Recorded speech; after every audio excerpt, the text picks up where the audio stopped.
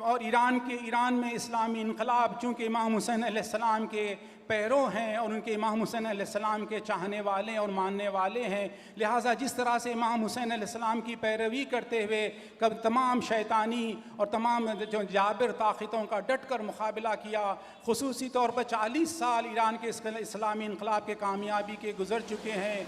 अमरीका के जानिब से तमाम शैतानी बड़ी ताक़तों के जानिब से इस्लामी जमहूरी ईरान पर मुख्तलिफ़ किस्म के मसाइब ढाए गए और इक़्तिसादी माशी नाकाबंदी गुज़श्ता 40 बरस से की गई है, लेकिन उसके बावजूद जो इस्लामी जमहूरी ईरान हर महाज पर कामयाबी के साथ आगे बढ़ रहा है, चूँकि वो इमाम हुसैन अलैहिस्सलाम के पैरोकार हैं और इमाम हुसैन अलैहिस्सलाम की तालीमात उनके मद्दे नज़र है और लिहाजा ज़िल्लत और खारी हमारे मकतब में इमाम हुसैन अलैहिस्सलाम के मकतब में मौजूद नहीं है। उसी एतबार से आप देख रहे हैं कि ईरान के मुसलमान भी जो इमाम हुसैन के चाहने वाले हैं, इमाम हुसैन के राह की पैरवी करते हुए वो हर महाज पर कामयाबी को हासिल करने में मुसलसल तौर पर आगे बढ़ रहे हैं। वस्सलामु अलैकुम व रहमतुल्लाहि व बरकातुहू।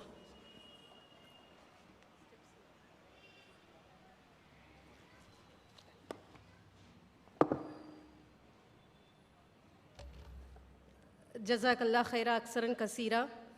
இமாம் ஹுசைன் அலைஹிஸ்ஸலாம் அவர்களை பற்றிய சில வரலாற்று குறிப்புகளையும் படிப்பினைகளையும் நமக்கு வழங்கி சென்ற அவர்களுக்கு நன்றியை தெரிவித்துக் கொள்கிறேன். இமாம் அலி அலைஹிஸ்ஸலாம் அவர்கள் கூறுகிறார்கள், நன்மைகளை உருவாக்குவதற்காக சில கருத்துக்களை சிலதின் மீது செயற்படுத்துங்கள். ஆய்வு என்பது கருத்துடைமையாகும், கருத்து என்பது சிந்தனையுடையதாகும். நீர் புகட்டுவது போல் மென்மையான கருத்தை புகட்டுங்கள், மென்மையான கருத்தை உருவாக்குங்கள். இமாம் அலி அலைஹிஸ்ஸலாம் அவர்கள் சொன்னதை போன்று இஸ்லாமில் இருக்கக்கூடிய அறிவியல் பூர்வமான கருத்துக்களை ஒரு இந்துவாக இருந்து கொண்டு தமிழகத்தின் முதல் பெண்மணி, சூஃபியுடைய முதுகலை பட்டம் பெற்ற பெண்மணி இவர்,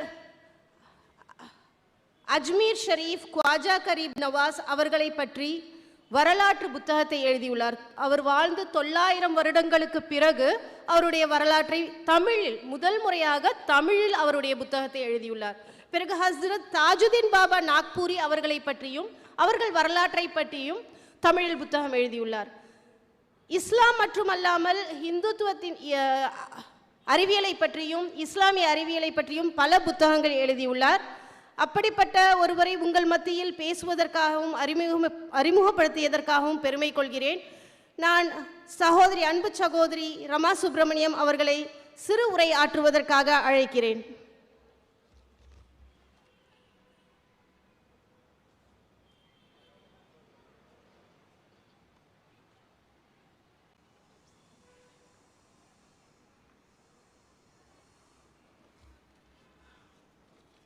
அஸ்ஸலாமு அலைக்கும். ஓம் நம சிவாய். ஓம் சாய்ராம். எல்லா புகழும் இறைவனுக்கு. சப்கோ பிரணாம். Good evening to all. Thus, those who are seated in the dais, இந்த மேடையில் வீற்றிருக்கும் பெருந்தகையாளர்களுக்கும் இங்கு அமர்ந்திருக்கும் சகோதர சகோதரிகளுக்கும் எல்லாருக்கும் என்னுடைய நமக்கு வரும் இந்த பாரத தேசத்தினுடைய 75வது சுதந்திர தினத்தை ஒட்டி வாழ்த்துக்களையும் கூறி என்னுடைய பணிவான வணக்கங்களை தெரிவித்து என் உரையை துவங்குகிறேன். சுதந்திர தினத்தை பற்றி நான் குறிப்பிட்டதற்கு ஒரு காரணம் உண்டு. உண்மையான சுதந்திரம் என்ன என்று ஹஸ்ரத் இமாம் ஹுசைன் அவர்கள் ஒரு முறை குறிப்பிட்டார். எது உண்மையான சுதந்திரம்? आज़ादी के मतलब क्या है, வாட் இஸ் ரியல் ஃப்ரீடம்? உள்ளத்தில் இருக்கின்ற தீய உணர்வுகளை, இந்த பேட் தாட்ஸில் தீய உணர்வுகளை எல்லாம் களைந்து எவன் ஒருவன் எல்லோரையும் ஒரே மாதிரியாக அன்போடும் சகோதரத்துவத்தோடும் அரவணைக்கிறானோ அப்பொழுதுதான் உண்மையான சுதந்திரத்தை அவன் அடைகிறான் என்று சொன்னார். ரியல் ஃப்ரீடம் அதுதான். அந்த ஃப்ரீடம் வந்து ஹஸ்ரத் இமாம் ஹுசைன் வந்து வாழ்ந்து காட்டினார். ஹி லிவ்ட், ஆக்சுவலி வாழ்ந்து காட்டினார். அந்த சரித்திரத்தை அவர் படைத்து காட்டினார். அவருடைய அந்த ஒரு தியாகத்தை பார்த்துதான் கிட்டத்தட்ட 6வது 7வது நூற்றாண்டில் 6th or 7th century it happened. 6வது 7வது நூற்றாண்டில் நடந்த அந்த கர்பலா என்ற புனித போரை, அந்த போரை அதை பார்த்து விட்டு தான் இத்தனை நூற்றாண்டுகள், ஆஃப்டர் சோ மெனி டிகேட்ஸ், இத்தனை நூற்றாண்டுகள் கழித்து இன்னமும் ஹஸ்ரத் இமாம் ஹுசைன் எல்லோருடைய உள்ளங்களிலும் நிறைந்திருக்கிறார் என்றால் இதற்கு காரணம் அவருடைய தியாகமும் அந்த சகிப்புத்தன்மையும் தான். அந்த சகிப்புத்தன்மை, டாலரன்ஸ், தியாகம், சாக்ரிஃபைஸ், இது ரெண்டு தான் அவர் வந்து எல்லார்கிட்டையும் எதிர்பார்க்கிறது. அவர் வாழ்ந்து காட்டினார் அந்த வாழ்க்கை. இதே மாதிரி ஹஸ்ரத் ख्वाजा கரீப் நவாஸினுடைய ஒரு வரலாற்று புக்கு, சரித்திரம், அதை எழுதுவதற்காக ஐ லேர்ன் பர்ஷியன் லாங்குவேஜ். ரொம்ப கஷ்டப்பட்டு உட்கார்ந்து, that is 1 year I learn that and I wrote about this Hazrat Khwaja Sharif அஜ்மீரோடு. அஜ்மீரோட ख्वाजा ஷரீப் இதே வார்த்தை தான் சொன்னார். வாட் ஹஸ்ரத் இமாம் ஹுசைன் டோல்ட். அவரும் அஜ்மீர் ख्वाजा ஷரீப்பும் ப்ராஃபட் முகமது ஸல்லல்லாஹு அலைஹி வஸல்லம் அவருடைய ஹெரிடிட்டரி தான், பரம்பரை தான். அவர் என்ன சொன்னாரா, இறைவன் கிட்ட உட்கார்ந்து தொழுகை நடத்திட்டு இருக்கும்போது அந்த ஹிந்துஸ்தான்கிற இடத்துக்கு போ அப்படின்னு சொல்லி இறைவனால் ஆணை பிறப்பிக்கப்பட்டு இந்தியாவிற்கு வந்தவர் தான் ख्वाजा ஷரீப். ஆக்சுவலி திஸ் அஜ்மீர் ஷரீப், ख्वाजा கரீப் நவாஸ் இறைவனால் ஆணை பிறப்பிக்கப்பட்டு இந்தியாவிற்கு வந்தவர். அப்படிப்பட்டவருடைய புனித சரித்திரத்தை எழுதும் ஒரு பாக்கியத்தை, ஒரு ஆப்பர்ச்சுனிட்டியை வந்து அடியனுக்கு கடவுள் வழங்கினார். அதனால அந்த கடவுளுக்கு நான் நன்றியை செலுத்துகிறேன். ஹஸ்ரத் தாஜுதீன் பாபா அவர்களுடைய புனித சரித்திரத்தை எழுதும் பாக்கியத்தையும் எனக்கு கிடைத்தார். இப்போ ஹஸ்ரத் இமாம் ஹுசைன் அவர்களுடைய புனித வரலாற்றையும் எழுதுவதற்கு எல்லாம் வல்ல இறைவனின் அருளை உங்கள் போன்ற எல்லாருடைய நல்ல உள்ளங்களுடைய ஒரு வாழ்த்துக்களோடும் எழுதுவதற்காக முயற்சி செய்து கொண்டிருக்கிறேன். இதற்கு நிச்சயமாக இறைவனுடைய அருள் பரிபூர்ணமாக உண்டு என்பதையும் நான் மனப்பூர்வமாக நம்புகிறேன். ஹஸ்ரத் இமாம் ஹுசைனுடைய ஒரு வரலாறு என்பது சாதாரண வரலாறு அல்ல. ஒவ்வொருத்தருடைய ஒரு வரலாறுக்கு பின்னாலும் ஏதாவது ஒரு சோகம் இருக்கும். ஆனால் ஹஸ்ரத் இமாம் ஹுசைனுடைய ஒரு வரலாறு என்பது சோகத்திலேயே மூழ்கினது. அவருடைய சகிப்புத்தன்மை பற்றி பேசும்பொழுது மகாத்மா காந்தியிலிருந்து ஜகத்குரு ஸ்ரீ சங்கராச்சாரியா அவர்கள் வரை என்ன சொன்னாரா, சங்கராச்சாரியா அவருடைய சகிப்புத்தன்மை மாதிரி இனி ஒருத்தருக்கு யாருக்காவது வருமானு தெரியலன்னு சொன்னாராம்.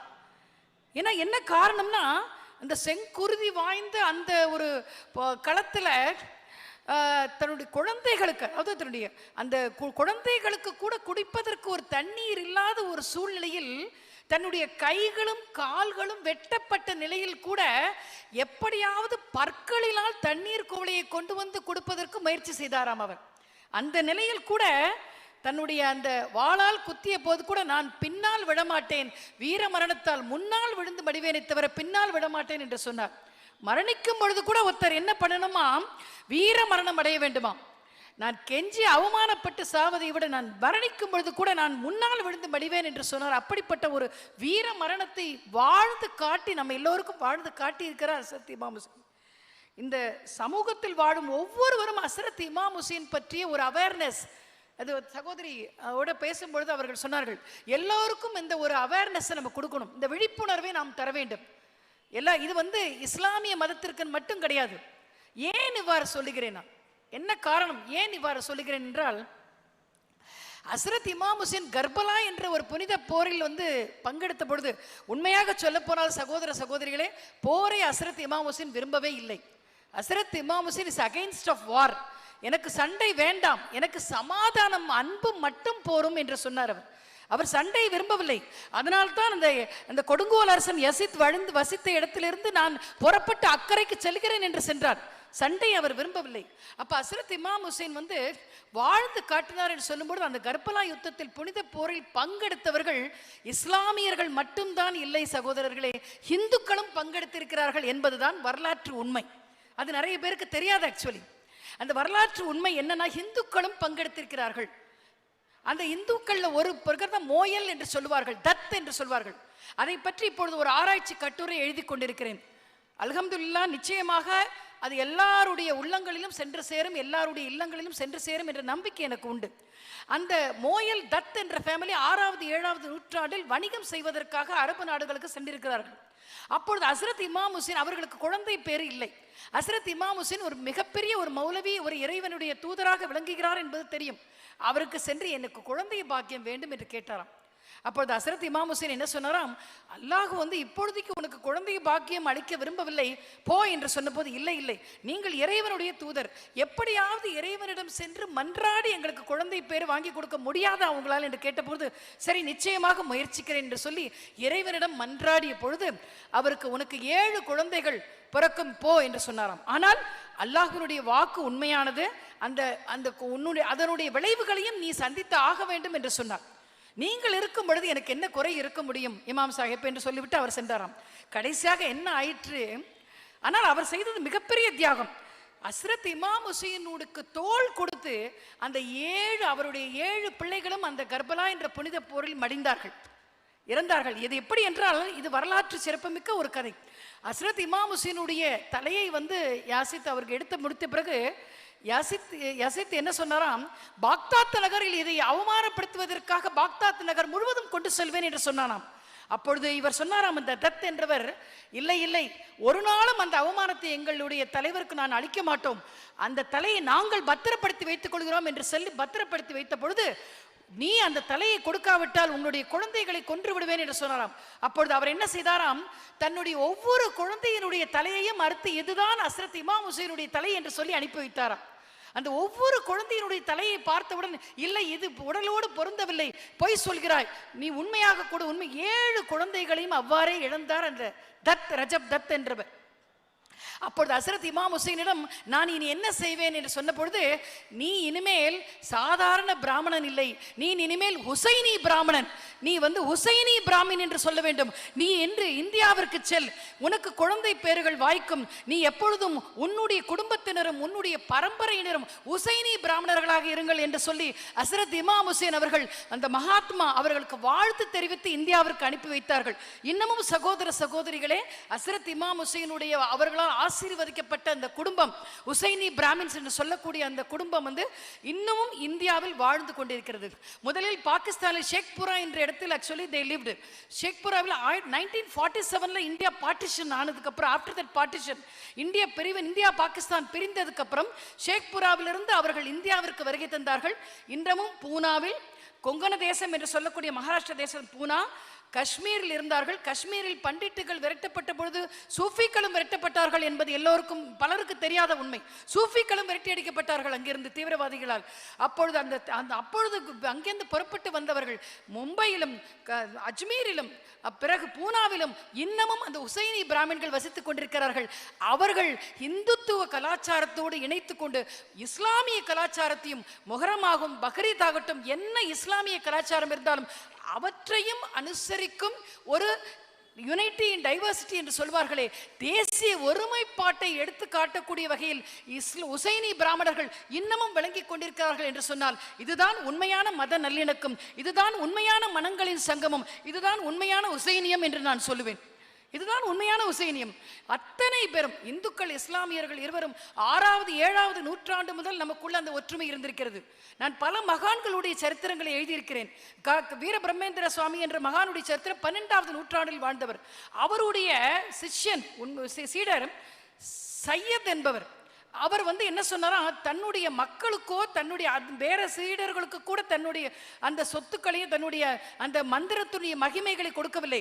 சையத் என்று சொல்வோம், என்னுடைய உயிருக்கு இணையானவன், எனக்கு இணையானவன் என்று சொல்லி அந்த சித்தையா என்று பெயர் கொடுத்த அவருக்குத்தான் அத்தனையும் கொடுத்தாராம். அவர் இது மாதிரி இந்துக்களுக்கும் இஸ்லாமியர்களுக்கும் உள்ள ஒரு ஒற்றுமை இருக்கிறது. இது 6வது 7வது நூற்றாண்டிலிருந்து வந்து கொண்டிருக்கிறது.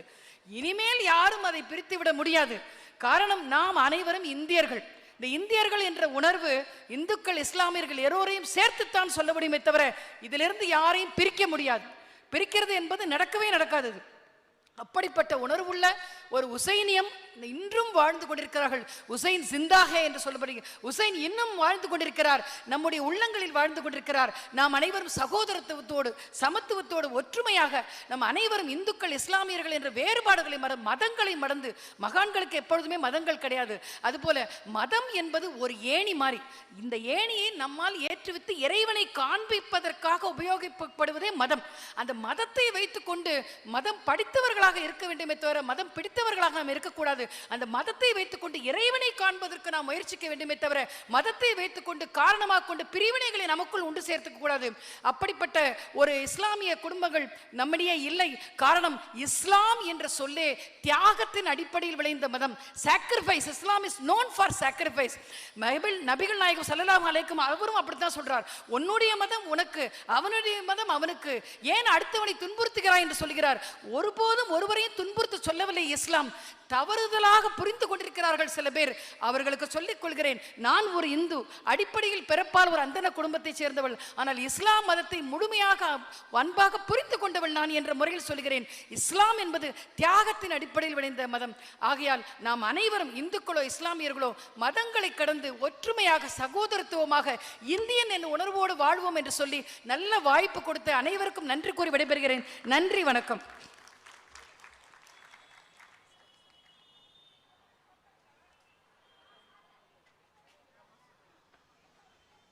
बहुत बहुत शुक्रिया मोहतरम रमा सुब्रमण्यम साहिबा, आपने अपनी ज़बान में तमिल में और सारी बातें, आपके चेहरों से मुझे अंदाज़ा हो रहा था इन्होंने बहुत अच्छा कहा है जी।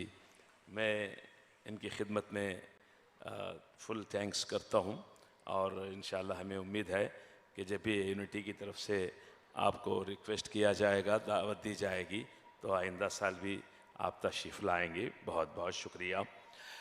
मोहतरम हाज़रीन, यकीनन काफ़ी देर से माशाल्लाह आप यहाँ बैठे हुए हैं और अपनी अक़ीदत का सबूत पेश कर रहे हैं। आपकी समातों का बहुत बहुत शुक्रिया। अल्लाह पाक आपकी समातों को नूरानी बनाए। हमारी दुआएं आपके साथ हैं। इसका अजर सिवाय अहले बैत अतार के सिवा अल्लाह पाक की कोई दे नहीं सकता। जो आप यहाँ पर वक्त जो दे रहे हैं मौला हुसैन की बारगाह में। आइए, बग़ैर किसी तमहीद के मैं चाहता हूँ कि एक आलिम दीन, बाअमल आलिम दीन आपके रूबरू आए। कहता है कौन दी को नया नाम दीजिए, लाए थे जो नबी वही इस्लाम दीजिए। मुमकिन है हुर की तरह कोई राह हक़ पे आए, दुनिया को फिर हुसैन का पैगाम दीजिए। दुनिया को फिर हुसैन का पैगाम दीजिए। शिया सुन्नी यूनिटी मूवमेंट इंडिया वाक़ईन तारीफ़ के काबिल है। ये सारे हजरात, सारे अरकान बड़ी दिलेरी के साथ, बड़ी मोहब्बतों के साथ उन्होंने इस प्रोग्राम को हर साल की तरह आलीशान पैमाने पर इस प्रोग्राम को ऑर्गेनाइज़ किया है। इन सब की पाक परवरदिगार इनकी जायज़ हजतों को पूरी फरमाए। आइए, मैं बड़े अदब व एहतराम के साथ उस शख्सियत की हुजूर में गुजारिश करने जा रहा हूँ जो मिल्लत इस्लामिया में किसी तरह तारुफ़ के मोहताज नहीं हैं। वकील आयतुल्ला सिस्तानी इस वक्त मुंबई में रह के पूरे हिंदुस्तान का दौरा करते हैं। जब भी किसी ज़रूरत अपने लोगों को, इंसानियत को, कौम को पड़ती है तो वहाँ पहुँचते हैं। यकीनन मुझे नहीं मालूम कि वो कितनी मेहनत कर रहे हैं, बता नहीं सकता, इसलिए कि पूरे हिंदुस्तान में जब भी कोई बड़ा प्रोग्राम या छोटा प्रोग्राम होता है, आगा को इनवाइट किया जाता है, बुलाया जाता है, तो वो अपने मसरूफियात के बावजूद भी अपनी ज़िम्मेदारी समझकर वो तशरीफ़ लाते हैं। यकीनन हमारे पास लफ्ज़ नहीं हैं किस तरह से इनका खैर मक़दम किया जाए। बड़े अदब व एहतराम के साथ मुल्तमिस हूँ हुज्जतुल इस्लाम वल मुस्लिमीन मौलाना आकाई अली अहमद आबिदी साहब क़िबला नजफ़ी हाउस से कि आप तशरीफ़ लाएँ। आप मौलाना मौसूफ़ का इस्तक़बाल मैं देखता हूँ कि किस तरीक़े से आप एक सलवात का सहारा देकर मक़दम करेंगे, ताकि मौलाना को एहसास ना होने पाए कि आप ऐसे ही सुन रहे हैं, बल्कि सबूत दीजिएगा कि हम सुनने के लिए बैठे हैं। एक बुलंद आवाज़ में सलवात पढ़ें।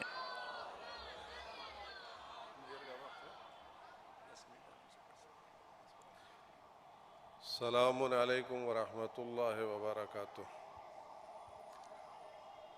औज़ु बिल्लाहि समील अलीम मिनश शैतानिर रजीम बिस्मिल्लाहिर रहमानिर रहीम अल्हम्दुलिल्लाहि रब्बिल आलमीन वस्सलातु वस्सलामु अला अशरफिल अंबिया वल मुरसलीन सय्यदना व नबियना अबिल क़ासिम मुहम्मद वला आलिहि तय्यबीन ताहिरीन अल मासूमीन सिय्यमा अला बक़ियतिल्लाहि फ़िल आलमीन वल्लानतु दाइमतुल बाक़ियतु अला आदाइहिम अजमईन। बिस्मिल्लाहिर रहमानिर रहीम। अस्सलामु अलल हुसैन व अला अली इब्निल हुसैन व अला औलादिल हुसैन व अला अस्हाबिल हुसैन। अस्सलामु अलैकुम जमीअन व रहमतुल्लाहि व बरकातुहू। अज़ीज़ान गिरामी, इमाम हुसैन का पैगाम किसी ख़ास कौम, किसी ख़ास कबीले, किसी ख़ास ज़बान, किसी ख़ास मुल्क से मख़सूस नहीं है। इसलिए कि इमाम हुसैन अलैहिस्सलातु वस्सलाम किसी मुल्क के, किसी ज़बान के, किसी नस्ल के, किसी कल्चर के नुमाइंदे नहीं हैं। अगर इमाम हुसैन अलैहिस्सलातु वस्सलाम किसी एक ख़ानदान के नुमाइंदे होते, किसी एक मुल्क के नुमाइंदे होते, तो उनका पैगाम उस मुल्क से मख़सूस होता। इमाम हुसैन अलैहिस्सलातु वस्सलाम नुमाइंदे हैं अल्लाह के। किस अल्लाह के? जिसको हम नमाज के अल्हम्दुलिल्लाहि रब्बिल आलमीन, हमद उस खुदा की जो सारी कायनात का रब है।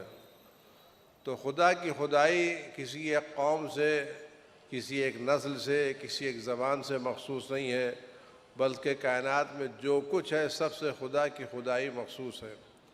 तो जिस तरह से खुदा की खुदाई सबसे मख़सूस है, उस इमाम हुसैन का पैगाम भी सब के लिए है। इमाम हुसैन का पैगाम किसी एक कौम के लिए नहीं है और इमाम हुसैन ने किसी एक कौम के लिए क़ुरबानी नहीं दी। इमाम हुसैन अलैहिस्सलाम नुमाइंदे थे अल्लाह के, और करबला के मैदान में अल्लाह के नाम को मिटाने की कोशिश की जा रही थी। करबला के मैदान में जो कोशिश की जा रही थी वो खुदा के नाम को मिटाने की कोशिश की जा रही थी। यजीद ने क्या जुमला कहा था? न कोई वही आई है और न कोई पैगाम आया है। वही के इनकार का मतलब क्या था? यानी कोई वही भेजने वाला ही नहीं है तो वही आएगी कहाँ से? करबला के मैदान से पहले खुदा के इनकार की बात थी और लोगों के जहनों से खुदा निकल गया था। लोग नमाजें ज़रूर पढ़ रहे थे, रोज़े ज़रूर रख रहे थे, लेकिन वो आदतन नमाज पढ़ रहे थे, इबादतन नमाज नहीं पढ़ रहे थे। वरना अगर आज वो नमाज पढ़ते वक्त वाक़ई खुदा को याद रखते तो जो शख्स नमाज पढ़ते वक्त खुदा को याद रखेगा, क्या वो किसी बंदे खुदा पर पानी बंद कर सकता है? खुदा का बंदा क्या किसी खुदा के दूसरे बंदे को सता सकता है? जो खुदा की बंदगी का एतराफ़ कर रहा है उसको बंदा बन के रहना है या सरकश बन के रहना है? सरकशी शुरू होती है वहां से जहां जहनों से खुदा निकल जाता है। जुल्म शुरू होता है वहां से जहां जहनों से खुदा निकल जाता है।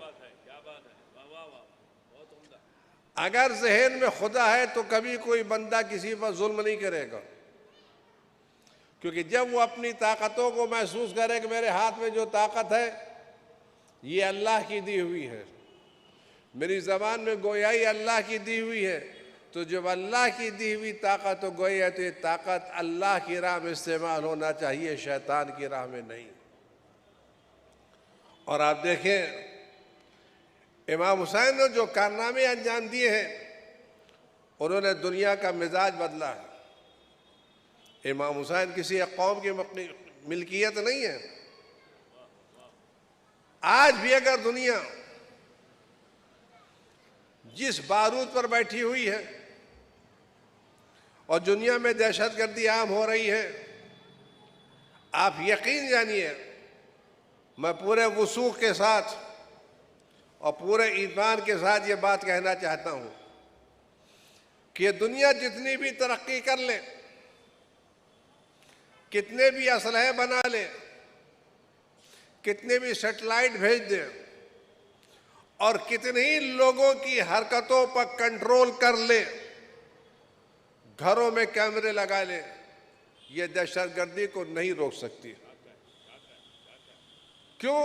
अगर दहशतगर्दी रुक सकती होती तो जैसे जैसे साइंस तरक्की करती जाती वैसे दहशतगर्दी कम होती जाती। लेकिन हम ये देख रहे हैं जैसे जैसे साइंस बढ़ रही है दहशतगर्दी भी बढ़ रही है।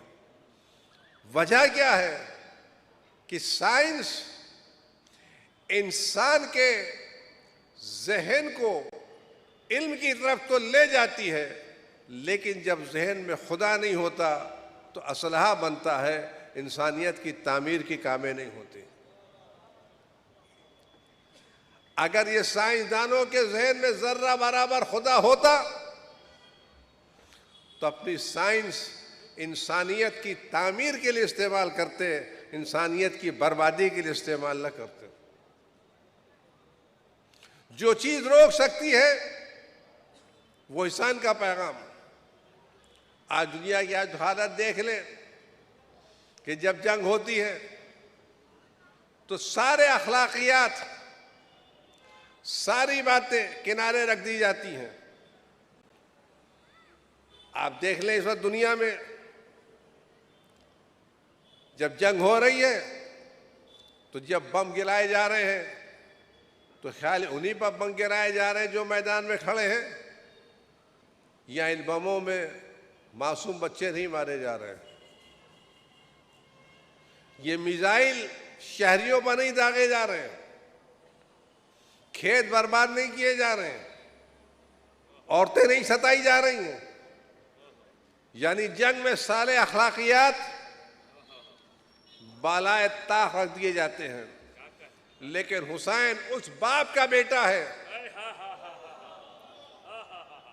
कि जिसने दुश्मनों के साथ भी इंसाफ किया है।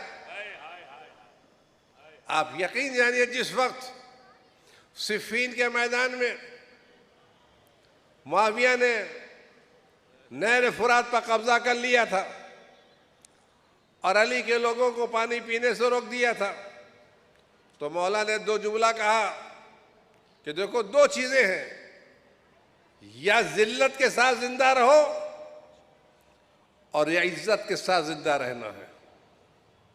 अगर इज्जत के साथ जिंदा रहना है तो आगे बढ़ो, फौज नहर को ले लो।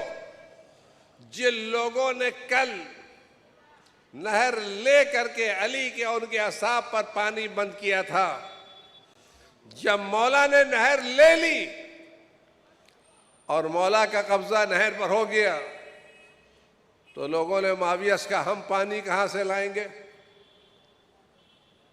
आप गौर करें किरदार कहां है, हम पानी कहां से लाएंगे? तो मुआविया ने कहा, घबराने की बात नहीं, अली कभी हम पर पानी बंद नहीं करेंगे।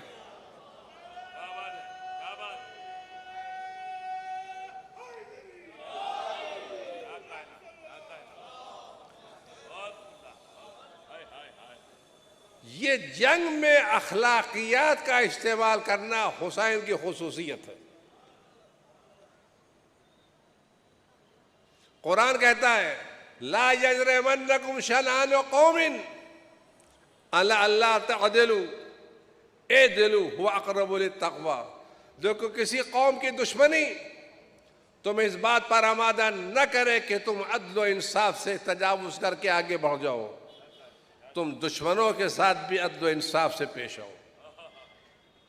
और आप इमाम हुसैन के अखलाकियात को देखें, इमाम हुसैन की जिंदगी में कहीं बदला नहीं है, इंतकाम नहीं है, बल्कि इंतकाम तो बात की बात है, इमाम हुसैन की जिंदगी में कभी एहसान जताना भी नहीं है। एहसान करना अलग मसला है और एहसान जताना इमाम हुसैन ने एक एहसान नहीं जताया। आप देखें, अभी आपने सुना है, जब इंसान सफर करता है तो अपने साथ कितना पानी लेके चलेगा अपने खानदान के लिए। लेकिन इमाम हुसैन जब सफर करके निकले, उनके साथ कितने अफराद थे? 100-150 आदमी थे। तो आदमी 100-150 आदमी का पानी लेके चलेगा ना। लेकिन जब हुर के प्यासे लश्कर से मुलाकात हुई तो 1000 प्यासे थे और 1000 घोड़े थे। इमाम हुसैन ने सबको सैराब किया, नहीं किया? सैराब कर दिया। लेकिन जब करबला के मैदान में प्यासे रहे तो पानी मांगा जरूर, लेकिन पानी पिलाने का एहसान नहीं जताया।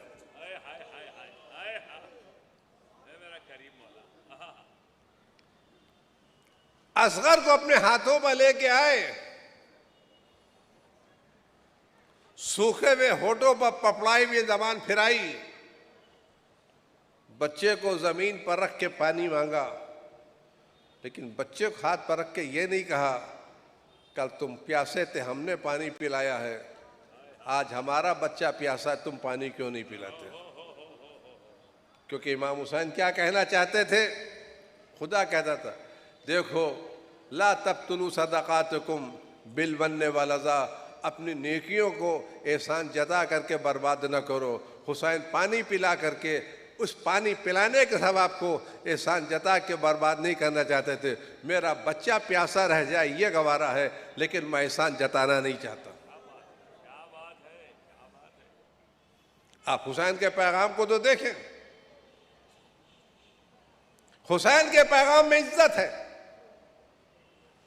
और जो चीज इमाम हुसैन की अब पाई जाती है वो आज भी है। वो कारखाना बंद नहीं हुआ है, वो ताकत खत्म नहीं हुई है। इमाम हुसैन ने ये जंग किस बुनियाद पर ली थी? न लश्कर था, न असलहे थे, न सिपाही थे, लेकिन जंग जीती या नहीं जीती? ये जंग हुसैन ने बाद में जीती या रोज अव्वल से जीतने की नीयत से मैदान में उतरे थे?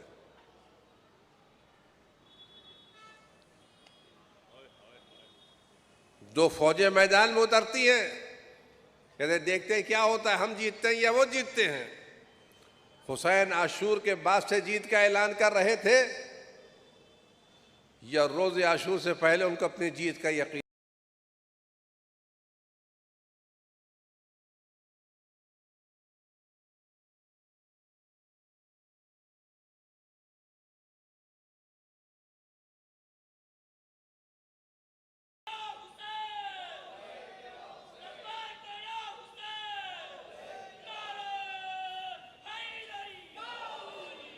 बात को तमाम कर रहा हूँ। आइए, हुसैन ने जिस खुदा के नाम को ऊंचा करने की कोशिश की थी और जिसकी राह में जान दी, हम उसी खुदा को अपने दिल में बसाएं।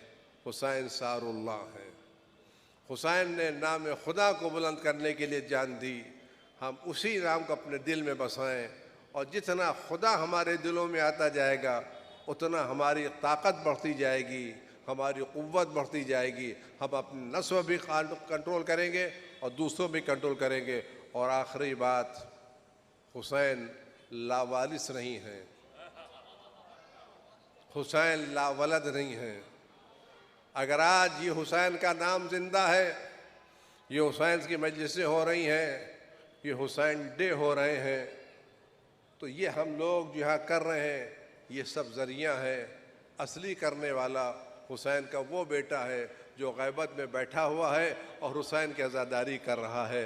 वो गैबत में बैठा हुआ हुसैन का बेटा, आखिरी इमाम, चाहे हमसे काम ले ले चाहे आपसे काम ले ले, चाहे हिंदू से काम ले या मुसलमान से काम ले, वो असली वारिस वो है। जब तक वो वारिस ज़िंदा है, हुसैन के आज़ादारी को ज़र्रा बराबर नुकसान नहीं हो सकता। सारे फतवे ख़त्म हो जाएंगे, हुकूमतें ख़त्म हो जाएंगी, लोग ख़त्म हो जाएंगे, लेकिन हुसैन का बेटा अपने जद के गम की हिफाजत करता रहेगा और हुसैन का गम बाकी रहेगा। वस्सलामु अलैकुम वरहमतुल्लाहि वबरकातुहू।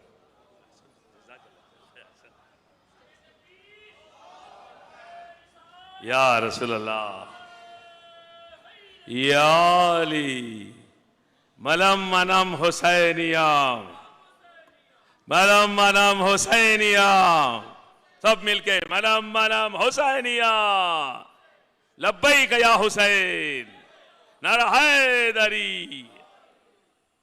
हजरत गिरामी कद्र हुज्जतुल इस्लाम वल मुस्लिमीन आकाई अहमद अली आबिदी साहब से अभी आप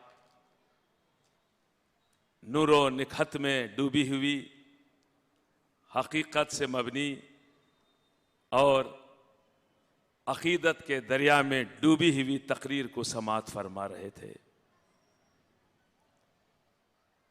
खुदा की कसम, जिस तरह से इमाम हुसैन अलैहिस्सलाम के ताल्लुक़ से 2-3 जुमले उन्होंने दरमियान में, ऐसे तो शुरू से आखिर तक पूरी तकरीर एक बार नहीं, 100 बार नहीं, हजारों बार सुनने के लायक। करबला में इमाम हुसैन अलैहिस्सलाम किस मंजिल पर थे, सिवाय अल्लाह जानता है, उसका रसूल जानता है। जिंदाबाद, सलामत रहें। अल्लाह पाक मौलाना का साया हमारे सरों पर बाकी हो, सलामत रखे। आइए दरे हुसैन पा मिलते हैं हर ख्याल के लोग, ये इत्तेहाद का मरकज है आदमी के लिए।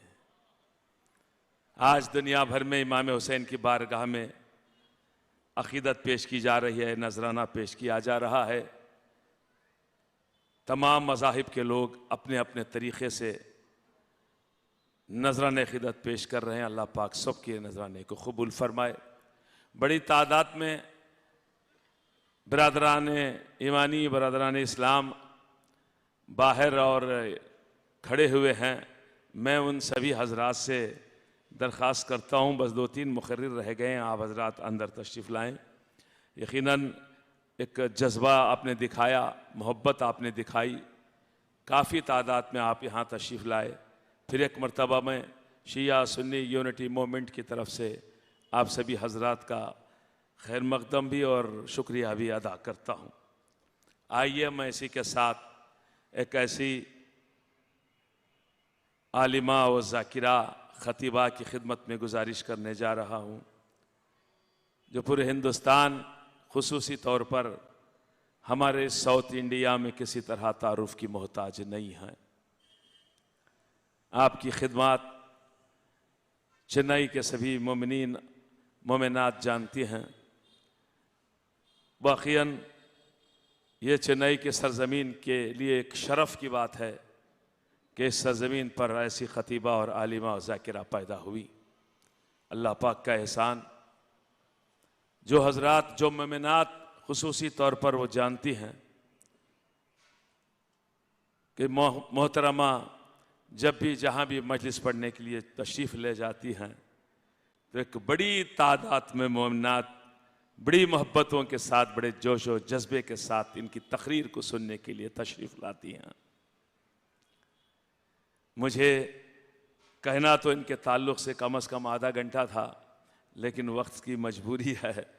मैं अपनी बात को समेटता हूँ। बस दुआ करता हूँ अल्लाह पाक इन्हें दुनिया की हर बला से महफूज फरमाए। मैं बड़े अदब व एहतराम के साथ मुल्तमिस हूँ मोहतरमा आलिमा व ज़ाकिरा सैयदा अमतुल अतीफ़ा तबस्सुम साहिबा से कि तशरीफ़ लाएँ और बारगाह इमाम हुसैन अलैहिस्सलाम में लबकुशाई की सआदत हासिल फरमाएँ। आप हज़रात और मोमिनात से खुसूसी तौर पर गुजारिश करता हूँ मोहतरमा के इस्तक़बाल में एक बुलंद आवाज़ में सलवात पढ़ दें मोहम्मद व आले मोहम्मद।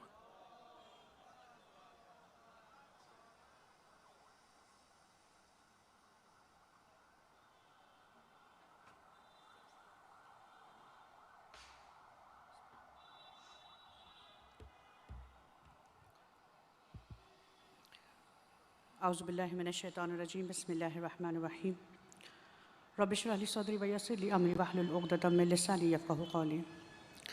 हाज़रीन महफ़िल, अस्सलामु अलैकुम व रहमतुल्लाहि व बरकातहू।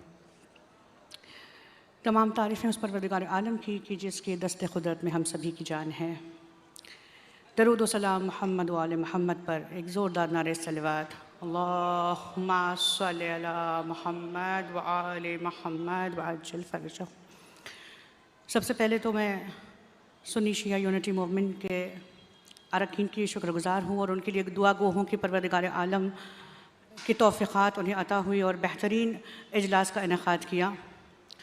खुदावंद करीम उनकी ख़िदमत को कबूल फ़रमाएँ। आज अल्हम्दुलिल्लाह इस मंच पर, इस स्टेज पर हमने कई मुख्तलिफ़ मज़ाहिब के लोगों को देखा, सुना। अल्हम्दुलिल्लाह कई तकारीर ऐसे थी कि जिन्होंने हमारे फ़िक्रों को जगा दिया।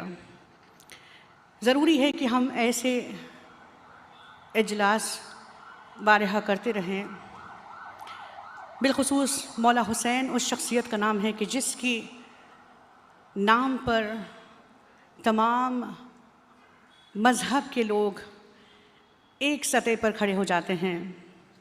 बेशक इमाम हुसैन अलैहिस्सलाम ही वो शख्सियत है कि जिसके लिए हर दिल कह उठता है कि मनम हुसैनियम। जिसके दिल में इंसानियत का जज्बा है वो कहेगा कि मनम हुसैनियम। इमाम हुसैन अलैहिस्सलाम उस शख्सियत का नाम है कि अगर इमाम की मारिफत कोई हासिल कर ले तो उससे इंसानियत से आशनगी हो जाए, वो इंसानियत को पहचान ले। इमाम हुसैन उस शख्सियत का नाम है कि जिसके बारे में सदर ममलिकत कायनात इलाही, वो नबी की जिसके ज़बान पर वही के ताले हैं, कहते हैं कि हुसैन मिन्नी व अना मिनल हुसैन, यानी मैं हुसैन से हूँ और हुसैन मुझसे है। यानी कायनात के नबी कि जो अपनी ज़बान को उस वक्त तक जुम्बिश न देते कि जब तक हुक्म परवरदिगार न हो, जिसकी सदाक़त की गवाही कुरान दे रहा है, वैसे नबी कह रहे हैं कि हुसैन मुझसे है। तो सोचिए कि इमाम की अज़मत क्या है। यह हुसैन वो है कि जो राक़िबे दोष नबी भी हैं, मेराज के मेहमान जिसके लिए नाखा बने, कभी अपने शानों पर उठाया, कभी अपने दोष पर सवार करके इमाम की अज़मत को वाज़े किया कि कल को ये न कह दे कि हमें हुसैन के बारे में पता ही नहीं था कि हुसैन की शख्सियत और अज़मत बाअज़मत इंसान का नाम है। इमाम हुसैन अलैहिस्सलाम वो हैं कि जिसने नाना के दोष पर मुबाहला के मैदान में जाकर रसूल अल्लाह ने इस बात को वाज़े कर दिया कि माँ की आदत बनकर हुसैन मैदान मुबाहला में नहीं आए बल्कि दीन की ज़रूरत बनकर आए हैं। मेरे मौला हुसैन उस शख्सियत का नाम है कि जिसे रसूल अल्लाह ने बारहा पहचानवाया है। हुसैन मेरे मौला वो हैं कि जिसने तारीख़ इंसानियत में ऐसा किरदार निभाया है कि ता क़यामत तक हुसैन जैसा कोई नहीं। मेरा मौला वो है कि जिसने, मेरे मौला हुसैन उस नाखुदा का नाम है कि जिसने दीन की कश्ती को अपने और अपने औलाद के खून के दरिया से खेद कर निकाला है। मैंने बहुत आसानी से कह दिया, आपने आसानी से सुन लिया। ज़रा और फ़िक्र कीजिए कि मौला हुसैन ने दीन को उस वक्त संभाला कि जहाँ दीन में तब्दीलियाँ थी, दीन में बिदअतें शामिल हो रही थी। मेरे मौला ने अपने दीन की कुर्बानी, अपने औलाद की कुर्बानी से दीन के इस कश्ती को पार लगाया है। हुसैन उस शख्सियत का नाम है कि अगर हुसैन किसी को समझ में आ जाए तो उसे इंसानियत समझ में आ जाएगी। मेरे मौला हुसैन वो हैं कि जिसके नाम पर आज करोड़ों अफराद अपनी जानों को निछावर करने के लिए आमादा हैं। हम कहते हैं लब्बैक या हुसैन, ए मेरे हुसैन, आपके नाम पर हमारी जानें कुर्बान, हमारे औलाद कुर्बान। अगर इमाम हुसैन की मोहब्बत का जज्बा देखना है तो 40 करीब है। खुदावंद करीम हमें यह मौका दे कि हम 40 में मौला हुसैन की बारगाह में पहुंच जाए कि जहां हमें इंसानियत का नमूना मिलेगा, कि जहां हर कोई बनाम हुसैन अपनी जान को कुर्बान करने के लिए, दूसरों की खिदमत करने के लिए इस तरह आमादा है कि तारीख़ आज की तारीख़ में इसकी मिसाल कोई नहीं है। मेरे मौला हुसैन वो है कि जिसकी वजह से आज दीन इस्लाम बाकी है, और हुसैन वो है कि जिसने रोज़े आशूरा अपने भरे घर को लौटा दिया और दीन जिंदा रहा। रोज़े आशूरा जहाँ लोग जानवर नुमा इंसान बनकर असफल साफिलीन की पस्तियों में धंसे जा रहे थे, तो दूसरी तरफ 72 का लश्कर था कि जो कमाल की मंजिलों को तय कर रहे थे, इज़्ज़तों के मेराज के आगे बढ़ रहे थे। मौला हुसैन के रकाब में 72 ने जान दी। मौला हुसैन का ये छोटा सा लश्कर कि जिसमें 6 महीने वाला बच्चा भी मौजूद है, तो ज़ईफ़ हबीब इब्न मज़ाहिर भी मौजूद हैं। एक तरफ कि जहाँ आले रसूल मौजूद हैं, तो वहीं जौन जैसे ग़ुलाम ने भी मौला की रकाब में जाम शहादत को पेश किया है। मेरे मौला हुसैन वो हैं कि जो सरहद के परे, जिसकी मोहब्बत मज़हब के परे है, जिसे हुसैन समझ में आ जाए उसे इस्लाम समझ में आ जाए। और तारीख़ इस बात की गवाही दे रही है, तारीख़ में ये बात दर्ज है कि रोज़े आशूरा वहाब कल्बी ने भी अपनी जान मौला के रकाब में दी, कि जो आज इब्तिदा एक नसरानी थे,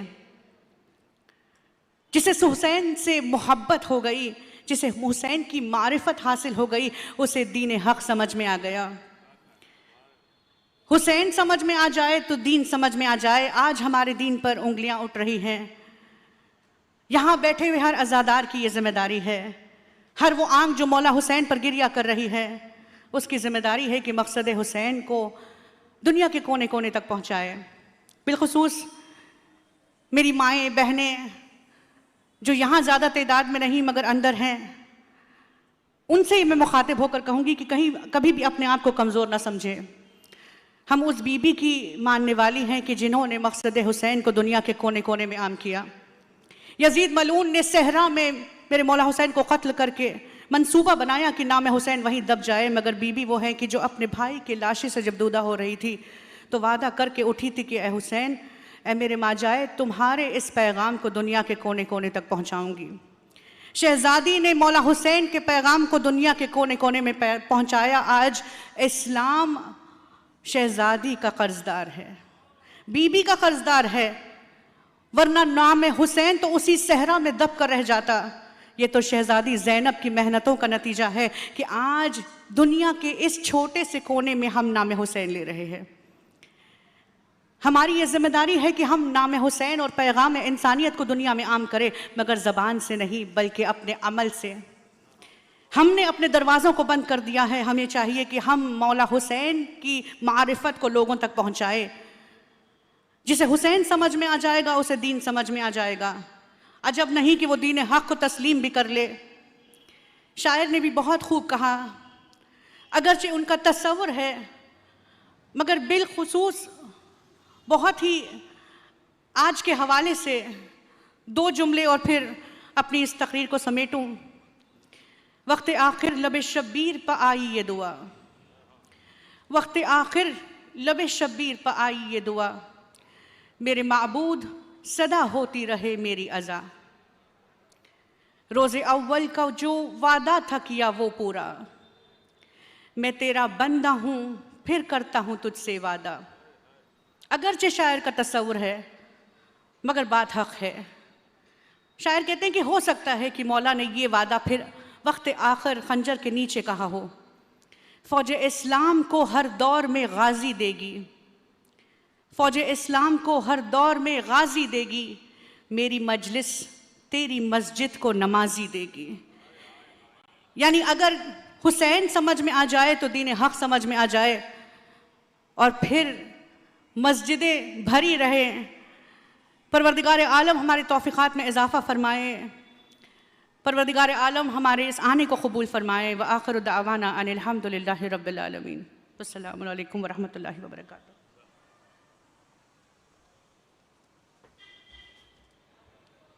ஜஸாக்கில்லா ஹைர் அக்ஸரன் கசீரா.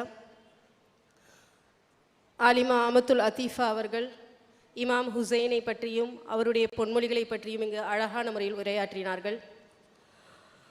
அடுத்ததாக நமக்கிடையே இந்தியன் யூனியன் முஸ்லீம் லீக் மகளிர் அணியின் தேசிய தலைவி தமிழ்நாடு வக்ஃப் வாரியத்தின் உறுப்பினர், அகில இந்திய முஸ்லிம் தனியார் சட்ட வாரிய செயற்குழு உறுப்பினரும், சென்னை பெருநகரத்தின் தற்போதைய 61வது எக்மோர் வார்டுடைய உறுப்பினரும் மற்றும் செயற்குழு நிலையக்குழு கல்வி நிலையக்குழுவின் உறுப்பினருமான சகோதரி ஃபாத்திமா முசஃபர் அவர்களை சீருரையாற்ற வரவேற்கிறேன்.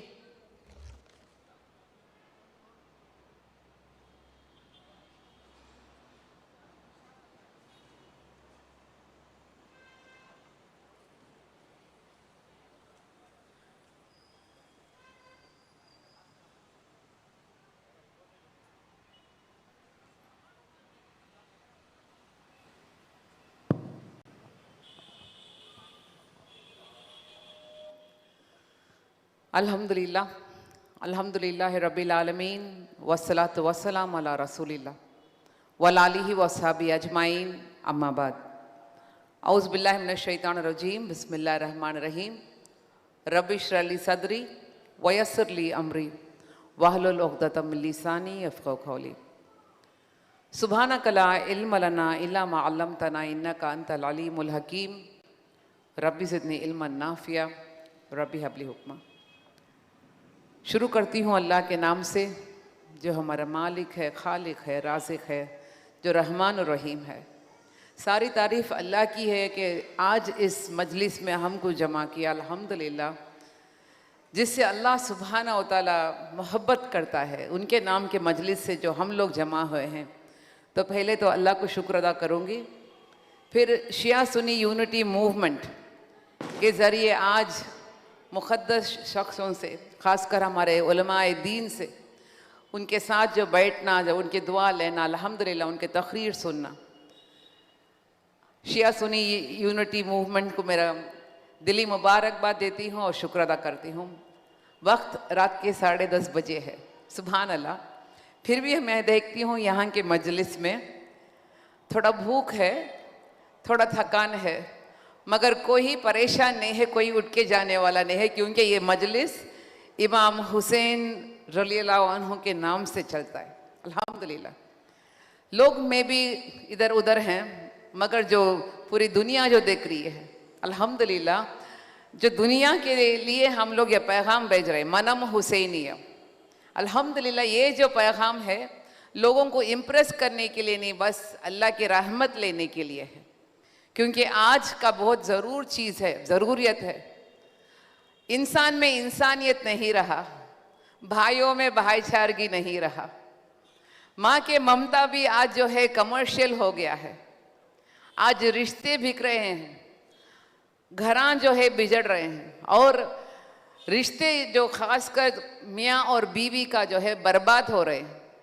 वालिदैन का इज़्ज़त नहीं रहा, और जो मोहब्बत और रिश्तों को साथ लेके आता है वो आज इतना एक रेयर कमोडिटी हो गया है।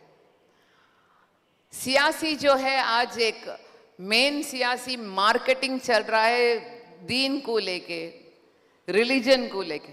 जैसे हमारी आज रमा मैडम जो है उनकी तकरीर में बोले, मदंगल नम्मई पढ़िक वैके वेंडु मदंगल नम्मई पिरिके कूडादु। बेहतरीन एक चीज़ थे। दीन जो है, मज़हब जो है लोगों को साथ लेके आने वाला चीज़ है, और अल्हम्दुलिल्लाह हम लोग जो ला इलाहा इल्लल्लाह मोहम्मद रसूलुल्लाह के जो ज़िम्मेदार हैं, जो एम्बेसडर्स हैं, आज सबसे बड़ा आजमाइश के वक्त में हम लोग खड़े हैं। जैसे मेरे प्यारी बहन अमतुल आतिफ़ा तबसुम उनकी तकरीर में बोले, आज जो है एक इस्लामोफोबिया, एक रॉन्ग इम्प्रेशन क्रिएट किया जाता है, और इस्लामोफोबिया का वन मोर इम्प्रेशन है हमारे बीच में, हमारे दरमियान में जो नफ़रत पैदा करे, दूसरे लोग हमको नफ़रत करें और हम आपस में एक दूसरों को नफ़रत करें। ऐसे एक आजमाइश के वक्त में सुभान अल्लाह, आज़ादारी और वफ़ादारी, ये दो नाम से, मनम हुसैनियम के नाम से जो आज ये इजलास चल रहा है अल्हम्दुलिल्लाह, ताकि बहुत अहम और बहुत इम्पोर्टेंट वक्त में ये मजलिस चल रहा है। जब मैं कहना चाहती हूँ, जब मैं सोचती हूँ मनम हुसैनियम, जब इमाम हुसैन का नाम दिल में याद आता है तो मैं वो सीन आता है, मेरे दिल में वो नज़र आ जाता है जब आप सल्लल्लाहु अलैहि वसल्लम उठा के उनको चूमते हैं, उनके दिल से लगा लेते हैं। छोटे बच्चे थे, सुभान अल्लाह, आप सल्लल्लाहु अलैहि वसल्लम के खांधे पे बैठ जाते थे, इमाम हसैन और इमाम हुसैन। वो चीज़ याद आता है जब मिंबर पे बैठ के जुम्मा का वक्त है, खुतबा देने वाले हैं और उतर के भाग के जाते हैं कि ये कहते हैं कि मैं इंतज़ार नहीं कर सकता मेरे बच्चों मेरे पास आने के लिए, मैं जाता हूँ हुसैन और इमाम हसैन के पास। इतनी मोहब्बत। एक वक्त नमाज में आप सल्लल्लाहु अलैहि वसल्लम सजदे पे चल गए और उठते ही नहीं हैं, और यहाँ के सहाबा इकराम परेशान, क्यों आप सल्लल्लाहु अलैहि वसल्लम इतना लंबी सजदे में हैं। सर उठा के देख रही तो आप सल्लल्लाहु अलैहि वसल्लम के ऊपर इमाम हुसैन और इमाम हसैन बैठे, सजदे से सर नहीं उठा रहे। फिर कहते हैं कैसा उठूं, बच्चे नीचे गिर जाते हैं, कैसा उठूं, कैसा सजदे से मैं उठूं कि बच्चों नीचे गिर के जो है उनको अगर कुछ तकलीफ हो जाता, और वो छोटा सा खांधे से नीचे उतारने का तकलीफ जो आप सल्लल्लाहु अलैहि वसल्लम बर्दाश्त नहीं कर पाए, तो मैं सोच के देखती हूँ वही इमाम हुसैन की जो है शहादत, सुभान अल्लाह, सुभान अल्लाह, सोच के भी नहीं देख सकते। इसलिए आप सल्लल्लाहु अलैहि वसल्लम को अल्लाह पहले बुला लिया, नहीं देख सकते, सुभान अल्लाह। उन्होंने जब बच्चे छोटे थे, जिब्रील अलैहिस्सलाम आके बोलते हैं या रसूल अल्लाह, इनका जो है शहादत हो जाएगा, ये शहीद होएंगे। और जो ज़मीन का मट्टी, वो मिट्टी को लाके दिखाते हैं, बोलते हैं या रसूल अल्लाह, इस मिट्टी का नाम करबला होएगा। आप सल्लल्लाहु अलैहि वसल्लम फरमाते हैं सद्दक़्त बाक़ी, करबला जो है करबुन भी है, बलाउन भी है। करबुन जो है सदमा देने वाला चीज़, बलाउन जो है एकदम दुख देने वाला चीज़। वैसे ही मिट्टी में उनका शहादत होएगा, मगर जन्नत के जो है नौजवान के सदर बनेंगे। यहाँ पे अल्हम्दुलिल्लाह काफ़ी नौजवान बच्चों की अल्हम्दुलिल्लाह चेहरा नज़र आती है। मनम हुसैनियम का जो है मेन एजेंडा, आज का मेन मैसेज क्या है, आप लोग ये समझना है। और मेरे बहनों से, ख़वातीनों से भी मैं ये बोलना चाहूँगी, हम आके बैठे इस मजलिस में तकरीर सुने गए बोल के बड़ी बात नहीं है, मगर हमारे ज़िंदगी में ये तकरीरों से क्या असर होने वाला है। इमाम हुसैन के नाम से जो हम लोग यहाँ पे जमा हुए हैं, और यहाँ पे ये मजलिस जो है ऐसे ही सादा मजलिस नहीं है। यहाँ से आप लोग जब बाहर जाएंगे, कुछ तो हमारे ज़िंदगी में बदलाव आना चाहिए कि हम इस दीन के लिए, उस खुदा के लिए क्या कुर्बानी देने के लिए तैयार हैं। हम हमारे भूख कुर्बानी नहीं देख सके, वक्त नहीं देते, निकल के आना हमारे लिए बहुत तकलीफ हो गया है, कोई ऑनलाइन में बैठ के देख रहे, तो कैसे मनम हुसैनियम हो सकता है। तो हम जो है पहले ये अहद करना है, अगर हम हुसैनियम बनना है तो अल्लाह के लिए कुर्बानी देने के लिए तैयार होना चाहिए। जब इमाम हुसैन निकल रहे हैं तो उनको पता है, जब छोटे थे तो तभी उनको आ गया मैसेज कि अल्लाह के राह में शहीद होंगे। जब पूछते हैं कि क्यों आप जाना चाहते हैं, तो दो चीज़ बताते हैं जो बहुत वेरी इंपॉर्टेंट मैसेज है। पहले ये बोलते हैं इमाम कि मैं वहाँ पे सैर करने के लिए नहीं जा रहा हूँ, वहाँ पे टूरिज्म के लिए, पिकनिक के लिए नहीं जा रहा हूँ, या वहाँ पे जाके वहाँ के मुल्कियत को है ना अचीव करने के लिए, कॉन्कर करने के लिए, वहाँ पे लीडर बनने के लिए नहीं जा रहा हूँ। मैं जा रहा हूँ हक को हासिल करने के लिए। वहाँ के जो गरीब हैं, जो मजलूम हैं, जिनके ऊपर बेइंसाफ़ी हो रहा है, उनके लिए आवाज़ देने के लिए जा रहा हूँ। तो उनका एजेंडा तो वेरी वेरी क्लियर था। अब सवाल हमारे ऊपर है, क्या हम हक के लिए आवाज़ देने के लिए तैयार हैं? क्या हम मजलूमों को मदद करने के लिए हम लोग तैयार हैं? क्या हम जिसके ऊपर बेइंसाफ़ी हो रहा है, जो झूठ उनके ऊपर बोला जाता है, जो इल्ज़ाम लगाया जाता है, क्या उनके लिए हम आवाज़ देने के लिए तैयार हैं? अगर मनम हुसैनियम होता है तो अल्हम्दुलिल्लाह कोई चीज़ से डरने की ज़रूरत नहीं है, सिर्फ अल्लाह का डर रहता दिल में, क्योंकि हमको चाहिए अल्लाह की रज़ामंदी।